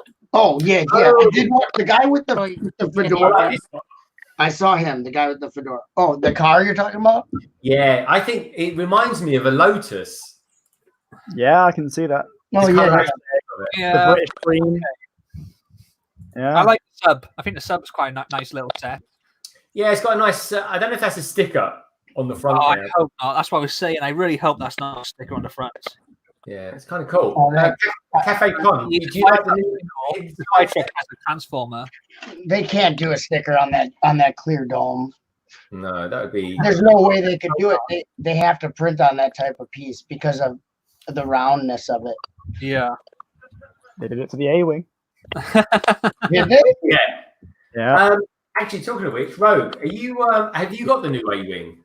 I am. Well, I have the 2017 A-Wing, but I unfortunately do not have the new one. I chose to go for Clone Wars sets this May 4th. But yeah, no, I've got like some Star Wars bits and bobs, but not the new A-Wing. Unfortunately, I've got some Clone What Wars is the sets. free mystery Lego polybag with paper? What site are you on right now? Oh, this is a really good news website. Actually, it's called Brick Fans. Oh, okay, yeah, I know it. Oh, yeah. I never look at it, but I know it. Yes. Basically, his news stuff isn't. He doesn't really do rumors or anything like that. His stuff's normally kind of like legit. So I wouldn't like necessarily go to him, and your channel gets. That mystery polybag thing was weird. Oh, I like this. There's my favorite superhero, Shazam. Nice. Right. That comes with the new DVD, which I own every single one of the superheroes DVDs so far. Oh, sweet. Look at that. Nice. Yeah, it's annoying though because it's not accurate to the thing. It doesn't have the dual molded legs or even the arm printer now. It doesn't. Oh well, yeah. I'm liking the Barry Allen. Is it Barry Allen? No, it's called something else. What's his name? You're still trying to trailer at the moment. You get Jessica Cruz. Oh, I wish they made a figure of that little worm. Huh? Is that Brainiac? No, that's not Brainiac. Yeah, that's Brainiac worm mold. Oh god. Yeah, Brainiac came out in a set a few years ago. Yeah, I have Brainiac. I still have all my DC figs. Is the character that was in the Shazam movie at the post credit scene? Yes, he is. You're right. He is. Yeah. They put the micros in there. Wow. Yeah. These DC straight to video movies though are actually really well made and are better than any of the DC Hollywood motion pictures that have come out. So I mean, I watch these over any of the DC Hollywood films. Just don't watch those and buy the Lego. I agree. They get their animations just right. it's pretty bad that the stories are more entertaining on these straight-to-video cartoons than the Hollywood blockbuster billion-dollar pictures. It's pretty sad. Weird, isn't it? Oh, we were speaking of Doctor Who, so I thought I'd show my 13th Doctor custom figure that I've got. Good old There we Jodie go. Whittaker. Take a look.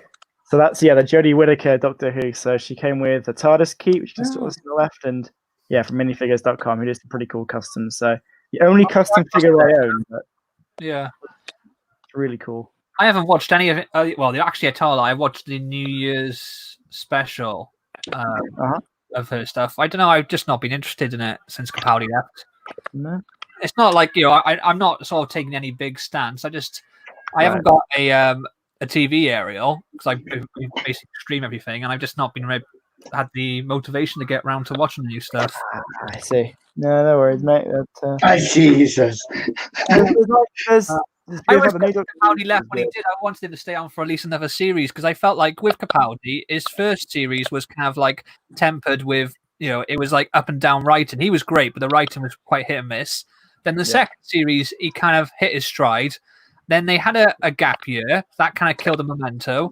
And then the third series then was kind of like it had him leaving, was like overshadowing the whole series. I don't think he really had the good run that he should have done, to be honest with you. Yeah, I wanted him more. That's what leaving wanting more. I mean, I'll be honest with you. As much as I love Tennant, when he left, I was ready for him to go. I think he almost stayed a year too long with the special. Yeah.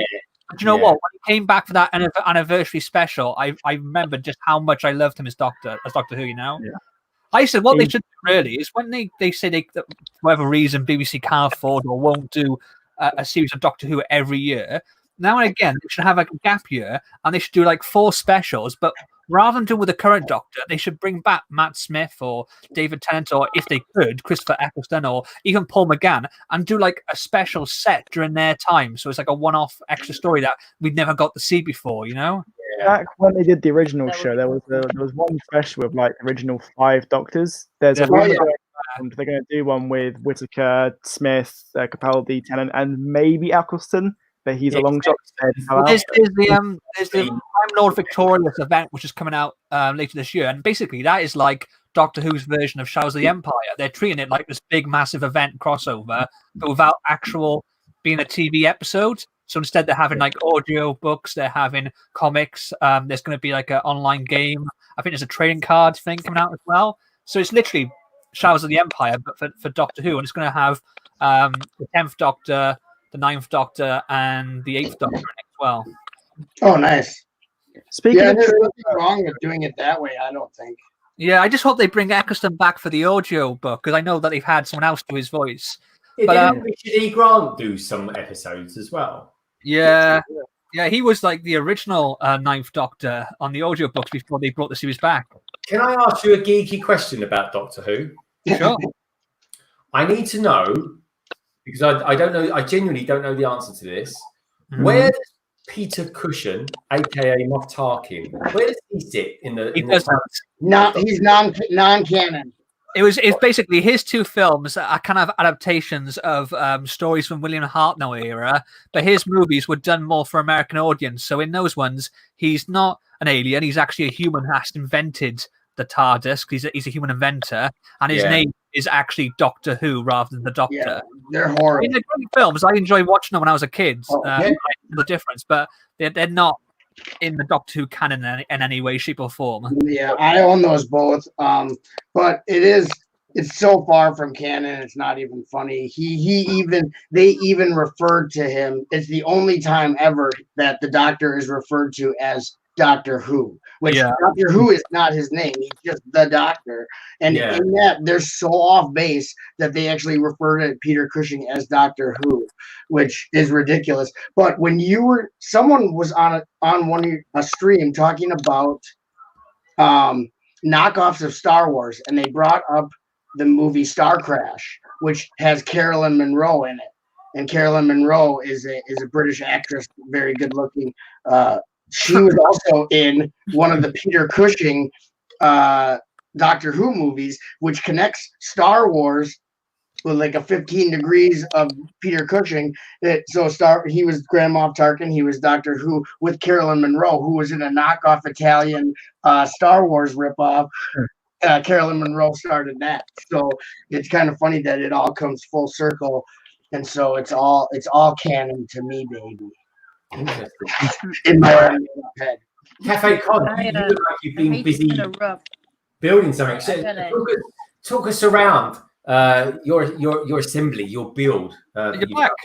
done. Hey. It's looking Oh. cool. Do the Yeti Oh. attack. Does the Yeti pop out or anything fun? Yeah, so there's like a string over here, and you pull. It's a little hard to grab this little cart here, but you pull it and it opens the door. Oh, nice. It just reveals the Yeti. Doesn't really pop out there. And what? But it comes with these cool cards. I didn't open it because I don't know what I'm gonna do with the set. So I guess if I sell it later, Nice. I don't want to have the cards open. Sweet. But Can you tell us about the Yeti? Is it one molded piece or is it more than one piece? That should be a one-part. yeah, so it's a couple pieces. Oh wow. Whoa. It uses these Technic bricks Oh, on the sides, and then the arms pop in here with the pins. I don't think I've ever seen it before. well, yeah. It's a very odd Lego thing in general. That's great. It's one of the strange things that they did during that time, but it's cool. It's neat. Yeah, I think it would be cool to use as like a statue for a business, like on top of a roof of a business, like have it holding whatever that business sells as like their mascot. It'd be cool like to have ice cream. Yeah, you could be ice cream, tires, whatever, a big burger. Who knows? It'd be cool to use as the top of a building, the mascot for the business. That would be cool. I can see that already. It's a pretty Yeah. cool set, though. Yeah. Is that classed as a big fig, or is that actually a mini fig? That's pre-big fig. Yeah. That's pre before there was such a thing as a big fig, and it's big figs. I wouldn't consider it that, but I guess it's like a proto big fig. It's like it's before, so that's probably. And then yeah, with the trading cards, that was a theme similar to the new Ninjago stuff, where they wanted like a board game sort of thing. So you can see like sort of top trump style, but also they're like board pieces as well you could buy. And there you go. Yes, it was almost like the new Ninjago sort of inspired by the original Adventurers stuff with the board game idea, which is pretty cool. Right. Sorry, go ahead. Does anyone in the stream or anyone on the panel, do you guys ever go out to buy a specific old set? You know, like for example, I don't know. I'm getting into larger cars at the moment, having sneak up the Mini, and I'm kind of still building the Batmobile. But I really want to get the Caterham. I want to get that one. Oh yeah, you and me both. I like. I know someone who's got one. Solo Brick Builder, if you're listening, I still want it. Yeah, it's the one. He's too busy chucking a few sausages down the old red tunnel. He is, mate. If you pardon the pun. Yeah, I went out and got this one for May the 4th specifically to have the Ahsoka figure, for example, for the finale day, and that went for a very long time, and I have got it built, which I'll quickly, I guess, grab. What year is that one from? 2013. So originally the last year of the Clone Wars show before it was brought back. Right. So it's a really cool set. It's like a big spider tank. Yeah, it's a cool looking mech. That is a cool looking set. I really like it. It's big as well. Yeah, and it all opens up, and I got it for a very good deal as well, which I was happy with. And it all opens up, and it's a really cool set, a nice Technic sort of assembly as well, and of course the firing cannon with the rubber cannon as well, which is a nice addition to no flick fires. And what's cool as well is on the underside is that when you turn this big gun, there is a cannon underneath. Oh, It actually turns. There's one big Technic axle going through, so when you turn this, it turns that gun as well, which is quite nice. And it's a very accurate representation to the show as well. But I won't spoil it because Craggle's not there yet. Oh, Craggle. Brixo Studios is back. Hey, hello, Bricksuit. He said from the Umbrian Assault. Yep. Ah, Brixo's trying to spoil it then for me. It said that right on the box. Umbrian Assault. It is by I can't far see what it said right on the box. yeah. It's one of the best arcs in the whole show. So please don't get yourself spoiled, Craig. Also, there's the Jedi from the arc as well, Pong Krell. Have any of you watched Ghost in the Shell? Have any of you seen Ghost in the Shell? I haven't. new Oh, movie? that's the Johansson one. I haven't seen that. The original Ghost in the Shell had mechs that reminds me of the mechs in Ghost in the Shell. They were kind of like spider bug type mechs, and they look very similar. Like you could do a mock, use that kind of idea from that set to do a Ghost in the Shell mock up of the mech in that. It's a classic Japanese animation. I don't know, kind of sci-fi Matrix type thing. It's also quite a famous set because there was a mistake figure in there regarding the clone trooper. So on the box it says you get a 2/12 clone trooper. I'm just preparing it, sorry, and it was the wrong color.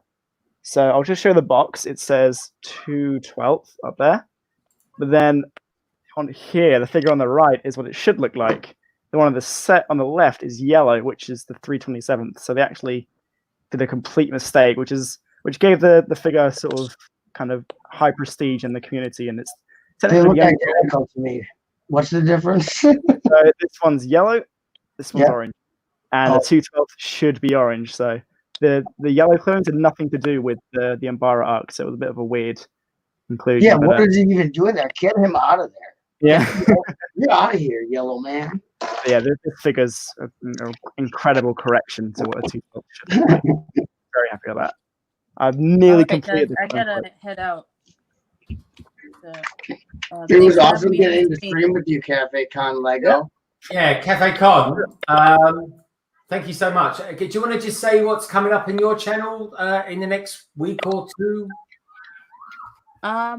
Well, I just put out a video actually this afternoon. I think it went out maybe at 2 or 3. So opening up some of the new CMF packs. Oh, cool. And Brilliant.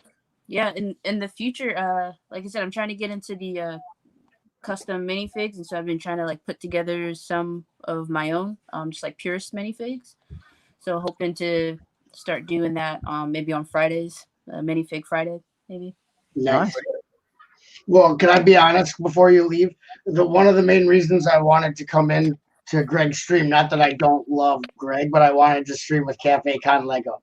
Hey, Like I Thanks. wanted to stream with you. So whether that's an insult or a compliment, I wanted to stream with you, Cafe Con Lego. I don't know if that's good or bad, but I came in because of you. oh, fantastic! Appreciate it, man. Yeah, it's been a pleasure. And I would just like to second that as well. Cafe Con. You only came into your own stream to stream with Cafe Con Lego. I am a big fan of Cafe Con for probably about a month now. I've been really digging what she's been saying and reviewing and stuff like that. And you're an honest reviewer as well, Cafe Con, which I really appreciate. And not to mention, she's been definitely very supportive since she's joined the community. You see her in all the streams, very supportive, and is very open-minded and not.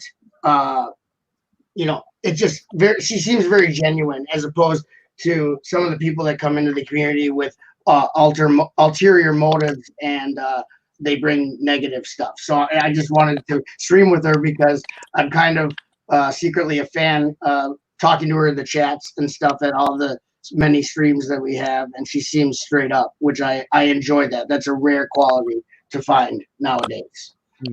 Oh, thanks, guys. If I could blush, I would be. You don't have to We're blushing for you. It's warm in here. Cafe Con, take care. Have a lovely All the evening.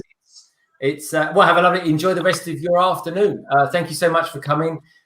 That's Cafe Con, everyone. Please do check her channel out. She is a rising star.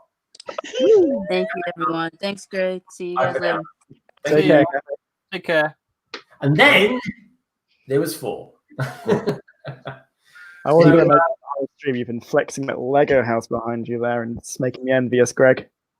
Well, I got a few things on the go there. So if I just make myself a little bit bigger. That can be taken in a very gross way.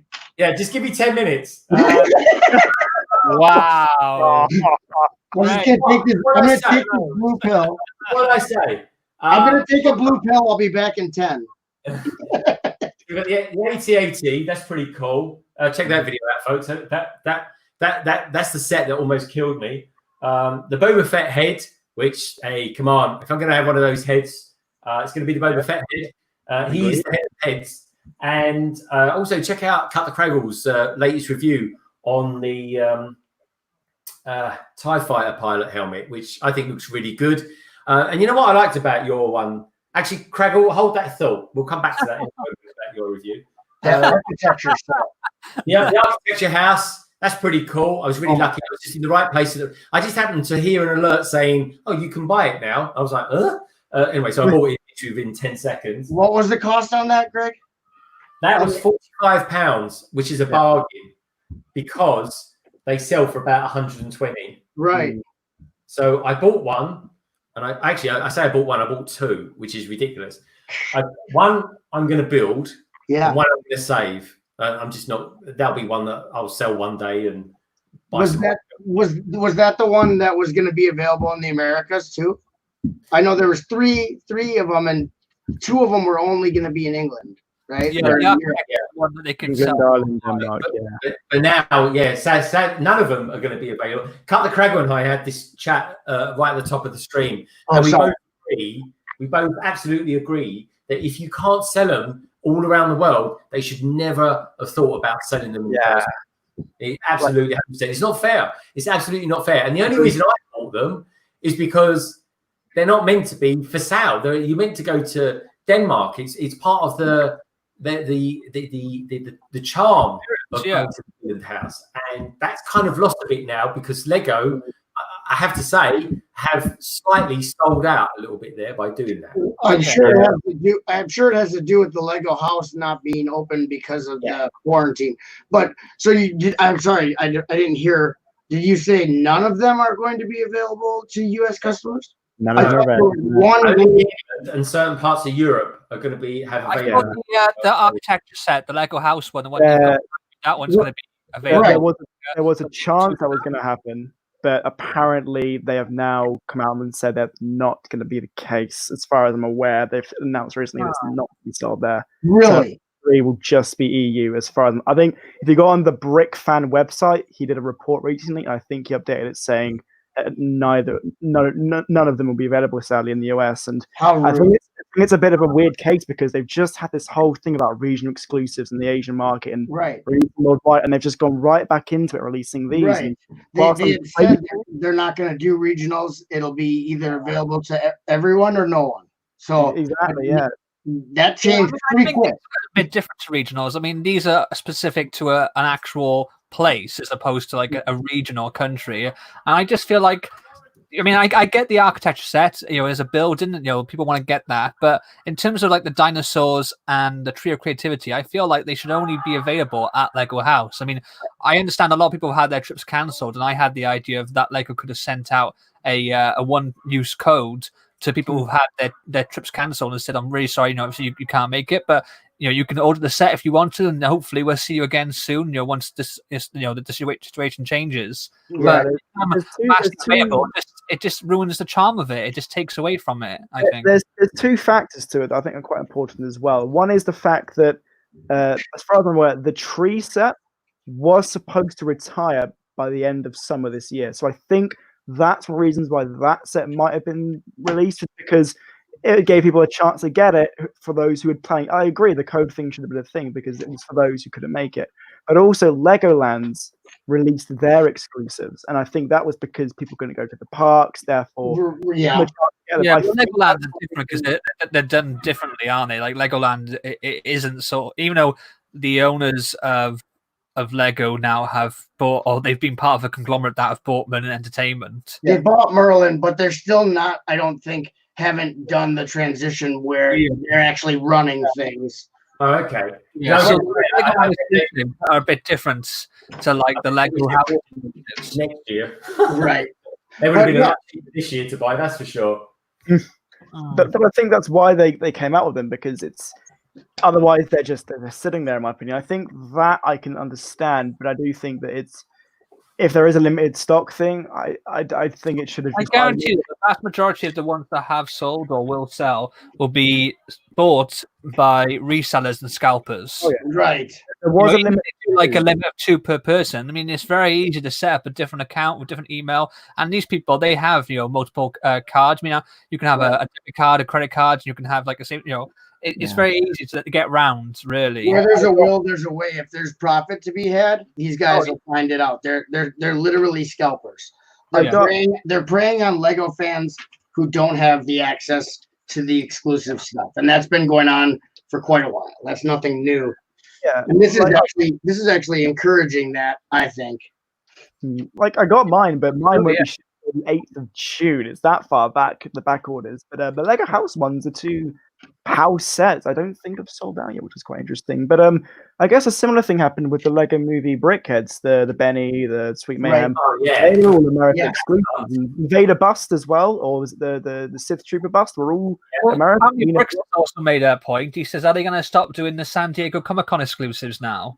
And that's one thing. I know, like with like the Funko Pops, with those, they're always available outside the Comic Cons anyway. They have normally have a different sticker which says like con exclusives opposed to the actual name of the Comic Con. But like they came out even though San Diego and all that lot have been cancelled.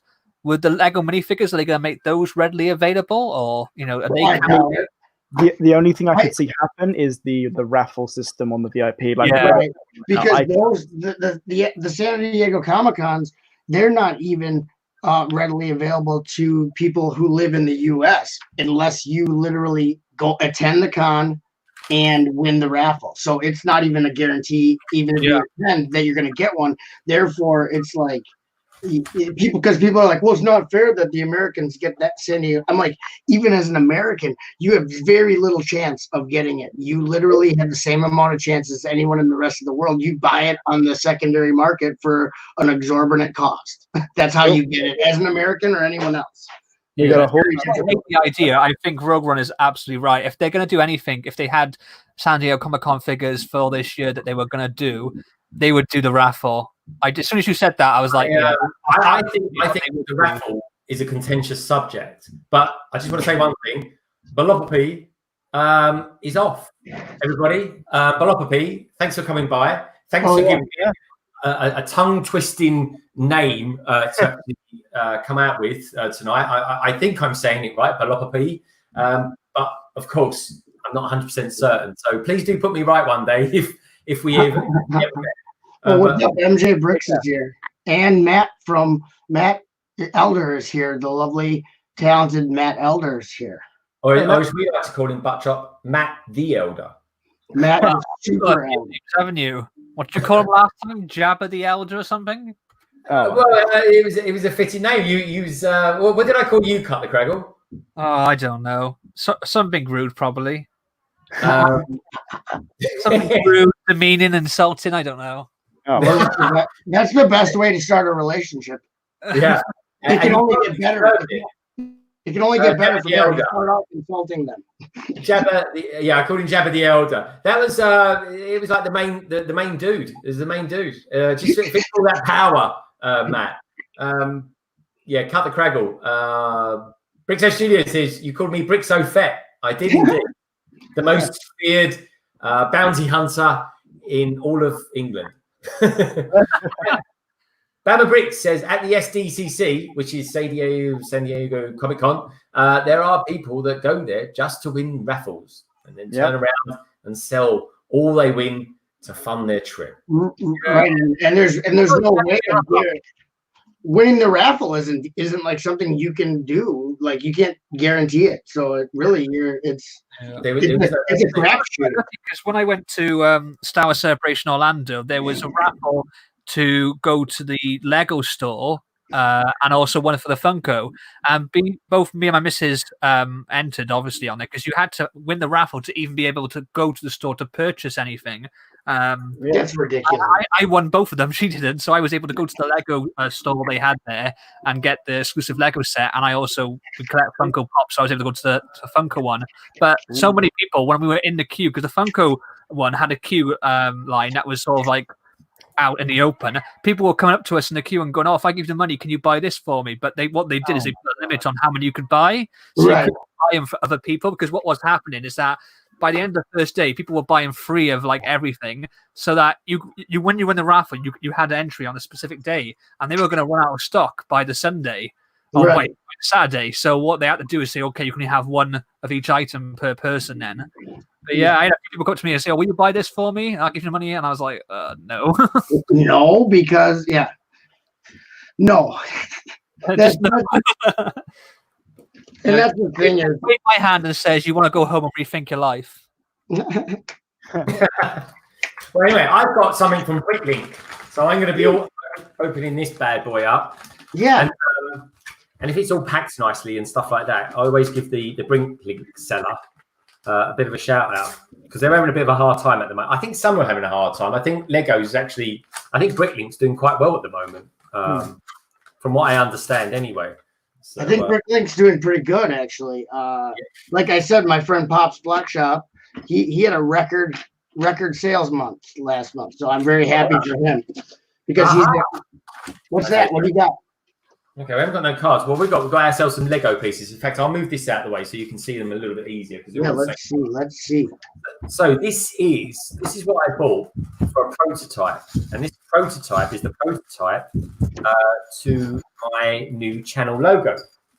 So the channel logo is made up. Well, actually, if I can show you my channel logo. If I do this, there we go. That's my channel logo there. It's two bricks that are upside down. But of course, that's not really. That looks nothing like Tower Bridge. Yes, cut the Craggle. It doesn't look nothing like Craggle. That's why I'm doing the new logo. So the inflection in Greg's voice tells all. The inflection. Indeed. The more annoyed he gets, the more I keep doing it. Well, his inflection is perfect. Yes, it doesn't look like Tower Bridge. I just love that earlier on in the chat. I tell you. Is an account now called Tower Bridge Bricks. Yeah, Welsh education isn't what it used to be. I'll leave it. So here we go. So here we go. Let's see this. So if I do this and then do that and then add that, there we have it. See, I thought it was half of a bow tie. I thought it was the bottom half of a bow tie when I first saw it. Do you know, a lot of people think it's like the visor part to a stormtrooper. Oh, or it could be a really awful mustache. Yeah, I don't know. Well, if your mustache grows in like that, you might have a problem. Oh, you look good, Charlie Chaplin. Look at. Oh my God. I think I just broke my webcam. Yeah. There we go. That is it. So this was the prototype, which was the white one. I quite like white, but black's better. So there we go, folks. That will be. I've just got to wait for a certain artist by the name of Kevin Hinkle to draw it for me. So yeah. And, I love it. That looks great. And so Connor's here. We got someone in the chat called Tower Bridge Bricks. Yeah. What's up? Get a haircut. Looks fresh. Yep, I got my quarantine haircut. MJ. It's getting warmer out. Thanks for noticing, my sweet MJ. If you do a Tower Bridge stream, London Bridge Breaks, that's a tongue twister. You will get people the whole stream going, obviously building London Bridge, and keep that thing going back and forth. Yeah, well, we are actually going to do a Tower Bridge one. So awesome. Yeah, it's one of those weird and wacky ones. But You've got look, here, cut the Craggle. Do this. Actually, I tell you what, you do this. Buckshot. You're at a computer. Go into YouTube, right, and type Tower Bridge Bricks. You got it. Okay. And it will come up. Even that comes up. London Bridge Bricks. No way. Perfect. If you Google image search, rather, it will bring up Tower Bridge rather than the London Bridge. I think it's like the third row down is the first picture of London Bridge. Oh, yeah, the first thing is big. So Greg, you have every like your UK bridge monopolized on YouTube. Pretty much do, man. Nice, good job. So no matter what, you're gonna have the bridge monopoly on this. Try No, searching for the Seven Bridge bricks. Yeah, no. Yeah, let's have a look. It's Seventh Bridge. No, Seven. oh yeah, you do come up if you put a space in Tower Bridge, your channel comes up. If you do not put a space in Tower and Bridge, it actually comes up with a different channel building the set. Oh yeah, yeah. Comes up with Brick Builder and Austrian Lego fan doing the set. Yeah. But if you put the space in there, it comes up with Greg. I don't know how you pulled that off. Who you know at YouTube? Good on you. I don't That's know. the algorithm for you folks. Yeah, I don't know who you had to. I don't know who you had to get with to get that done, but good job. Sleeping his way to the top of YouTube. So no matter what bridge you put in, you're gonna get Greg as long as you put a space in between. I tell you what, Tom, it's a dirty job, mate, but someone's got to do it. Hey, whatever gets you there. Yeah, it's a slippery slope up there. Rogue Runner. Yes. So you're a pretty new channel, my friend. Mm-hmm. Tell us a little bit about you. So yeah, I'm new to the game, been on Instagram for a little bit, but I'm new to YouTube. I tend to cover Star Wars, so right now I've just launched a series called Collecting the Clone Wars, where each week I go over a set or series of figures from the show, like Jedi and Sith, and I talk about their significance, sort of rare items, and which one you should really go after if you're trying to collect things from the show. So tomorrow, I'll have an episode covering all the Jedi and Sith that at least I have from the show, which I guess I can show quickly. So all these different figures. Yeah, please do. And I think I've got most of those ones. Mm-hmm. And just so you know, my favorite Sith is Count Dooku. Yeah, I love Dooku. He's fantastic. Say that again, yeah. Greg? He's in a lot of movies. Say his name again, Greg. Count Dooku. Okay. How do you pronounce it, Craigle? Count Dooku, not Dooku. No, Dooku. Come on, Greg. Way off him. Kick Greg out of here, Greg. Do a da. All I want to say to you. I have a quick question. Don't be put off by Craig. Rogue Runner. Yeah. Just to clarify, you're new to making content. You're not new to YouTube. I'm not new to YouTube. I remember you from quite a ways ago, yes. And you were friends with a certain someone who's no longer on YouTube, and I remember you from way back, and then your disappearance. So you're still that same Rogue Runner. Oh yeah, still the same. I've gone by 3 names on YouTube. I've been technically around since 2013. I was Mini Bricks back when I was younger, then Rogue Runner, and then I had a brief Instagram period, 21st May. But I'm still the same Rogue Runner, yes. Right. I bullied him into It's very confusing. Yeah, I do apologize for the confusion. Rogue Runner, I think that kind of slips off the tongue very nice.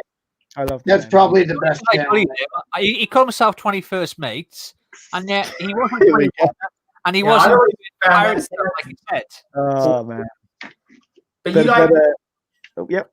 Anyway, tell us a little bit what you're doing, Rogue Runner. Sorry, mate. No, that's right. So I'm also not just covering Lego, but also Star Wars content. So I'm going over those Star Wars books I showed, the Clone Wars show, the Rebel show, and just talking about why they're important, better episodes to watch, favorite series, and then also how they're represented in Lego and ones that should have been. So there's that book I showed, Dark Disciple, that deserves a set, but we won't get one, sadly. So I'm doing episodes on figures and sets, and then there will be the occasional stream. I haven't got around to it yet, but I've got some things to build here and there, and it's just a series of me collecting the whole show. It's, to me, the best show in terms of Star Wars ever released.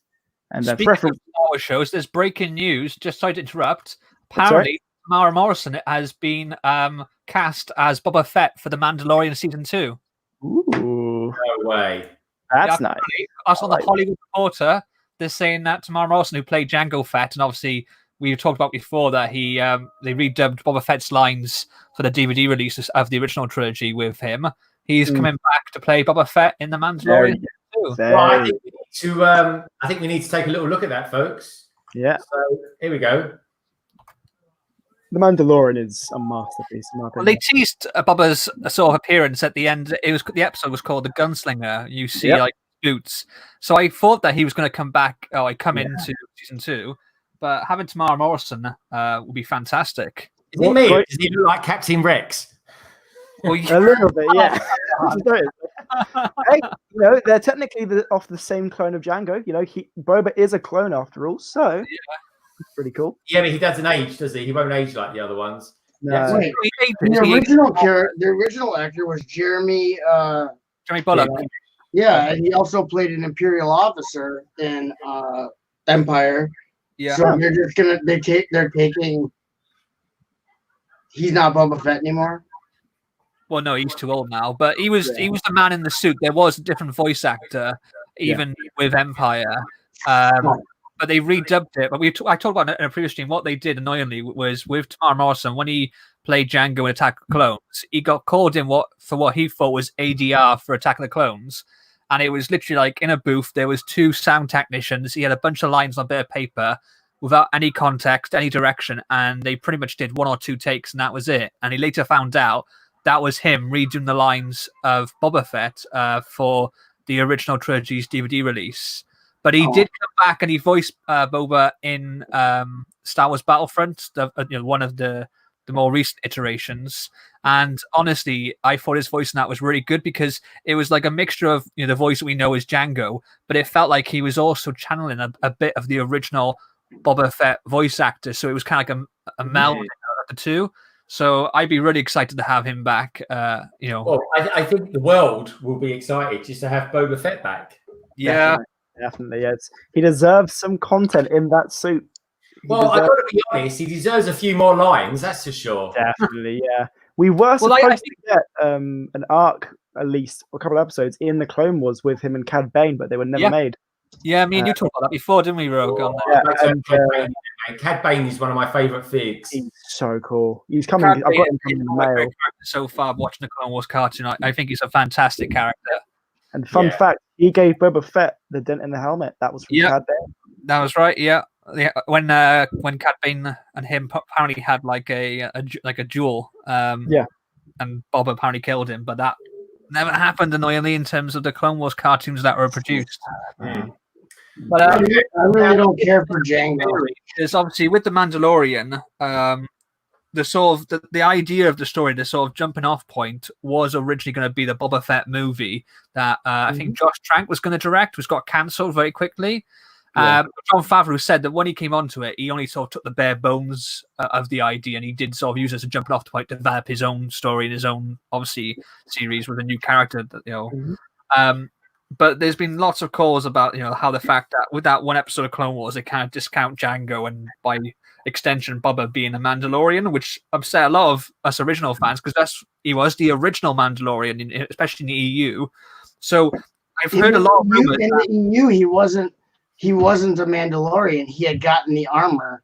No, he wasn't. He wasn't Mandalorian. Anyway, hold that thought, Craggle, because I can't talk about this actually about Boba Fett. I have to stay out of this.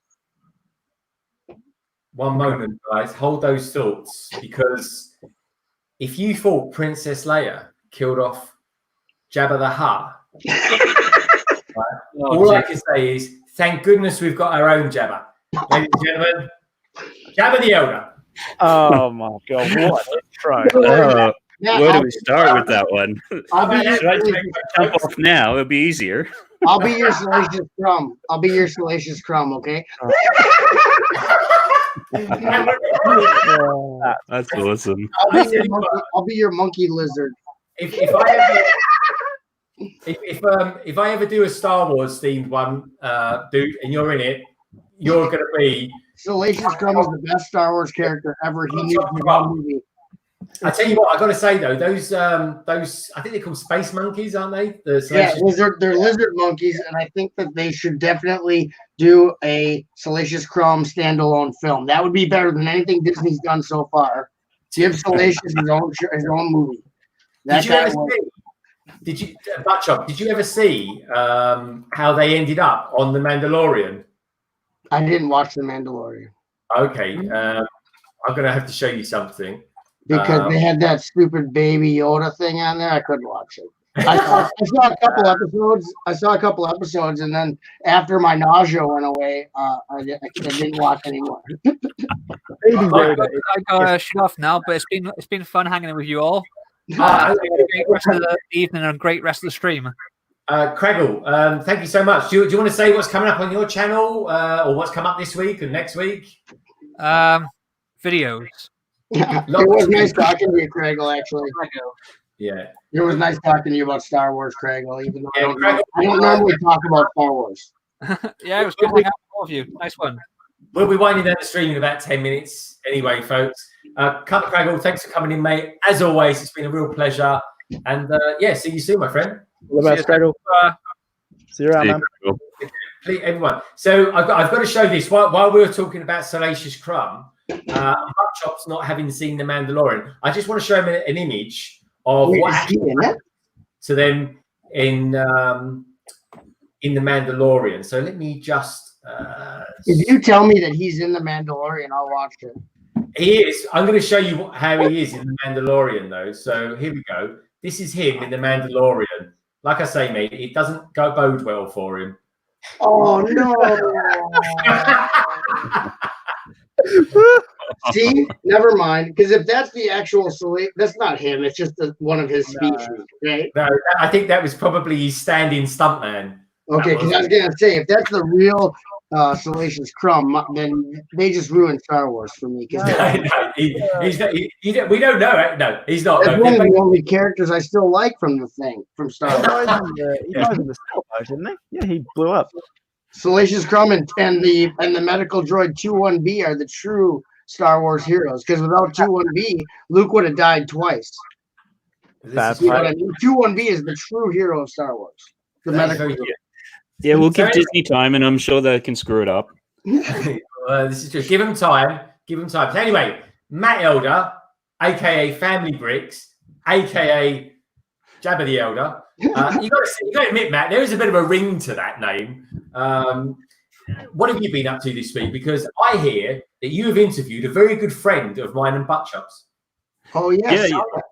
Yeah. Last night or this morning, whenever, released the interview with Kaz Mockett, who currently has her Micropolis builds in the Lego house.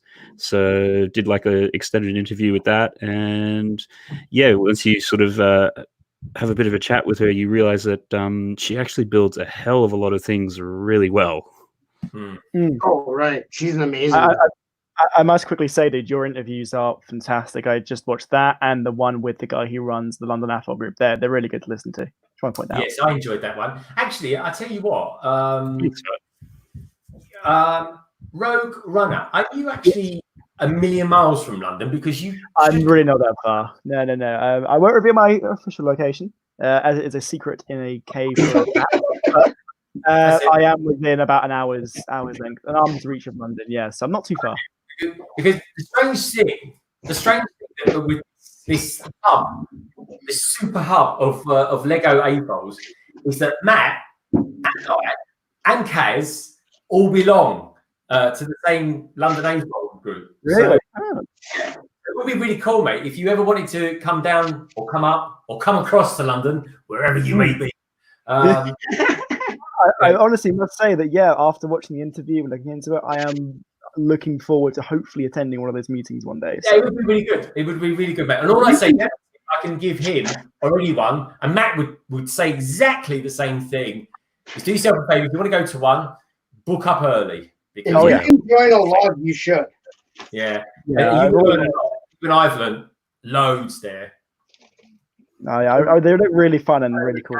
Yeah, there are so many people who don't live close enough to be in a log that it truly is like it takes this hobby to a level that is so much more than anything you can do online.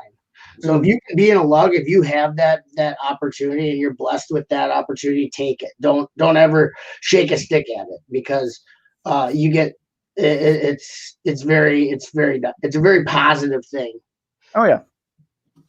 Nothing. I don't think I've ever heard of a bad lug where someone's like, yeah, I joined a lug and they took me out back and beat me up, and I woke up from a coma 5 years later. It's not like that.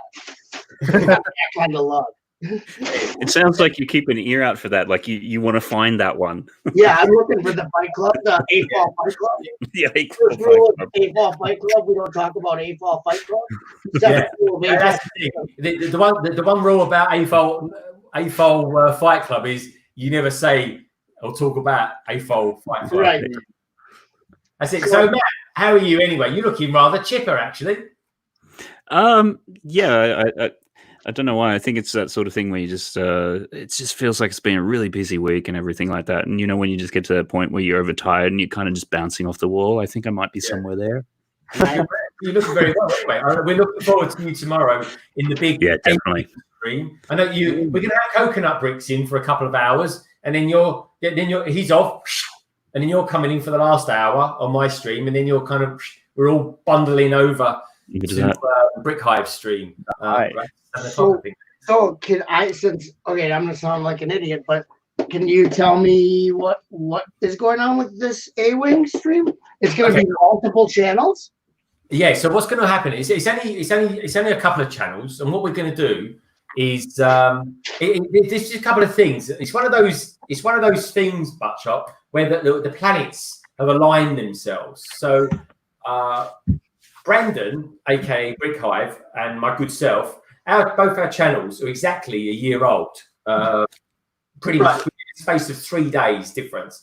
So we're both going to celebrate that tomorrow, and celebrate it by building the two streams. The UTS A-Wing. Is the thumbnail preview? That's brilliant. Is that the thumbnail preview? Oh yeah, that is. I tell you what, I might be able to. Let me just I'll grab the image as well. So what's happened is, right. That is part and parcel of it. There we go. There's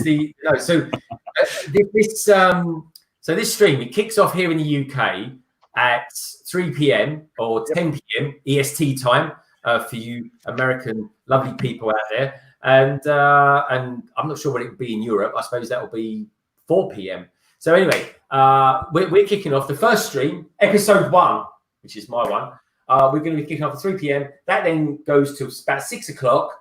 And then we have an hour's break to sort of catch up with our loved ones, grab some food, probably pizza, and then 7 p.m. we kick off again on Brick Hive stream. Nice. And hopefully he'll slow down because he'll be hosting, and I'll be beavering away over there. So yeah, let me see if I can get the full art. So this is the beauty as well. Matt, in case nobody knows, is actually, as well as knowing a bit or two about Lego, he's actually a bloody good artist as well. No way. Come on, I'm not gonna fall for that. I can pick anyone up, Buttshot, even you. No, I already know. I went and saw his video on the Sig Fig. Just brilliant stuff. Thank you, mate. Yeah, him sharing that talent with us is a very nice thing. Very, very nice. Absolutely best, honestly.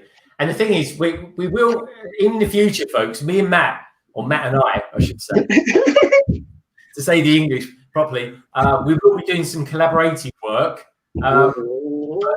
between you and me and everything else in the world at the moment. We're not at a moment because, as luck would have it, Matt actually doesn't live that far away from me. So it would be a wasted opportunity if we didn't do something together. Yeah.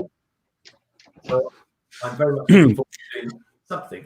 If you don't hang out with people with A-Falls that live by you, you're just a fool. And not a good kind of fool. Not a fan of old men. You're an actual fool.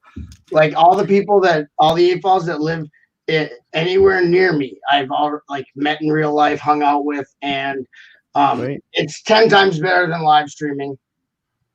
Being in person with them is euphoric.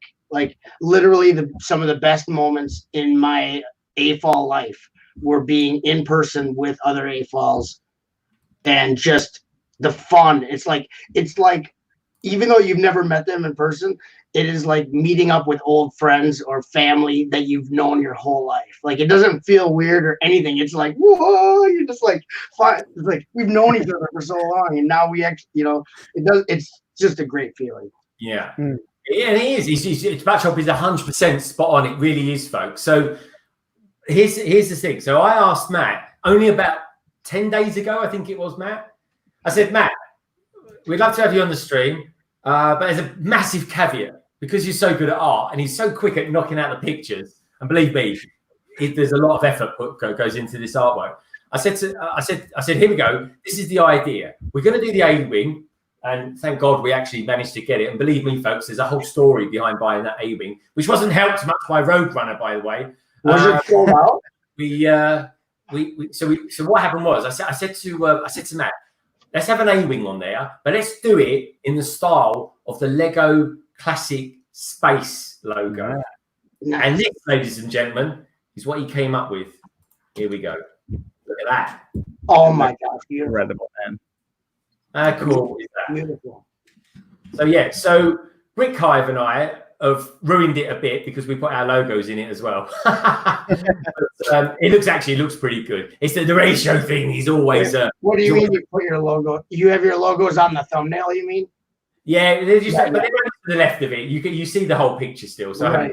I haven't completely mullered it, but yeah, I didn't want to put anything in the picture too much, but you can completely see what it is. But it looks fantastic.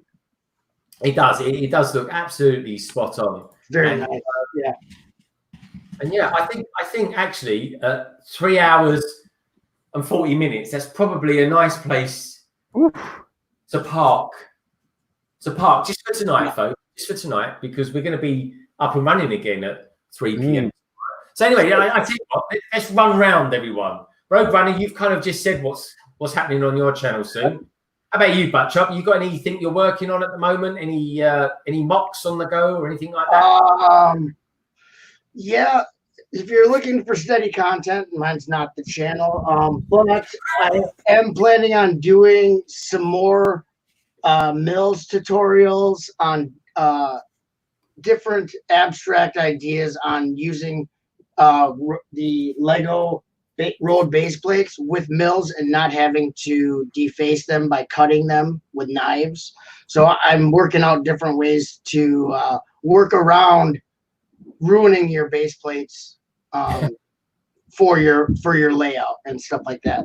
So I got the supplies for that. So I'm planning on doing some more tutorials. I also have some tutorials I just did on mill plates as far as terrain, a little bit of terrain talk, and then I have some things that actually snap into the front so that you don't have to have a certain color brick showing on sides. Any side can be the show side depending on where you're displaying it, because it just has like little Technic things that snap on the front and cover up the ugly Mills colors that you have under. Yeah, which I love that technique. The Mills technique is definitely the way to go. Loving it, mate. Matt, what's coming up from you on your channel next week? 2 things. I've got I've built one of Jason Alleman's Oris, which is like the sun, the moon, the planets, and had that all going around and everything like that. So I'm just in the final stages of editing that video. And next week, fingers crossed, I'm doing another interview with somebody, which I'm really excited about, but I don't want to jinx it. So hopefully we'll get that out some stage next week. Okay. I was pointing at you, Greg, and then you put me on the big screen. What's the point of that? It looks like I'm pointing at the live time. Live. 3. They're all coming at me, folks. They're all coming at me. Well, look, from London Bridge Wicks. What have I got coming up from London Bridge Wicks? I've got this. What build have I done recently? Oh, I tell you what I've done recently. The Jaw Mustafar. That's a good one. I've built that, and the video's ready to go. But that'll be coming out on Monday, folks. In between now and then, we've got this great big stream that we're doing tomorrow. Do check out Brick Hive's channel as well. That's going to be kicking off from 7 p.m. tomorrow from Brick Hive's channel. Tomorrow. That's the duel right there. That's the duel. Oh, That's- did you? So you already sent it on over to his house or what? Oh yeah. Yeah. I wish I would have had to unbox it otherwise. But yeah. You better check if you still got yours, Greg. It looks like he has it. Well, oh, here we go. Here's one I made earlier. He's like, oh, I better check. Snap. Call me paranoid. Yeah. Well, he said he lived close. He won't tell you where he could have came over and took it while you were streaming. You never know. Oh, What you don't realise is Roadrunner's just over here. If I do that, we're touching hands. oh my god. So yeah. So that's going to come out Monday. Tomorrow, obviously, is the big A wing. Boom. I'll probably build about 10 bricks of that during my stream. Okay. You know what I like. And then we go over to Brick High Stream for 7 o'clock. So do tune in for that, folks. And do please, if you haven't done also already, do check out everyone's, and I mean everyone in the chat. Do check out their YouTube channels because you're all fat people, you know it. Please do check out the panel as well. You got Buttchop 2021. He's a fat guy. You got Roadrunner. You got Matt Elder, aka Family Bricks, and of course earlier on we had Cut the Craggle, and he's got millions anyway of subscribers. But do check him out anyway, he's actually pretty good. And of course, earlier on we had the charming Cafe Con Lego. But the stars of this show, the stars of this stream, if you want to call it that, is of course everyone who's in the chat. Sarah Starbriggs is going to be with me tomorrow from 3 p.m. UK time. And Sarah, just in case you're wondering, I'll send out the links tomorrow. And we've had brilliant people in the chat tonight. We've had Brett's Bricks, MJ Bricks, Brickso Studios. He's going to be in there tomorrow. Of course, we've had all the regulars as well. Balopoly. Yeah, I'm not even going to try that one. Telepathy. Sir Briggs, Tech Hub, Studio. Good night, MJ. I'll see you later, MJ. So maybe we can talk later, MJ. Might be everyone out there. You are the stars. We'll be back tomorrow. And don't forget, as always, keep calm. Keep those hands clean. Keep social distancing. Keep well and safe. And above all, after all that, keep building. Take care, everybody. Thanks for coming. Guys. We love you to bits. Take care.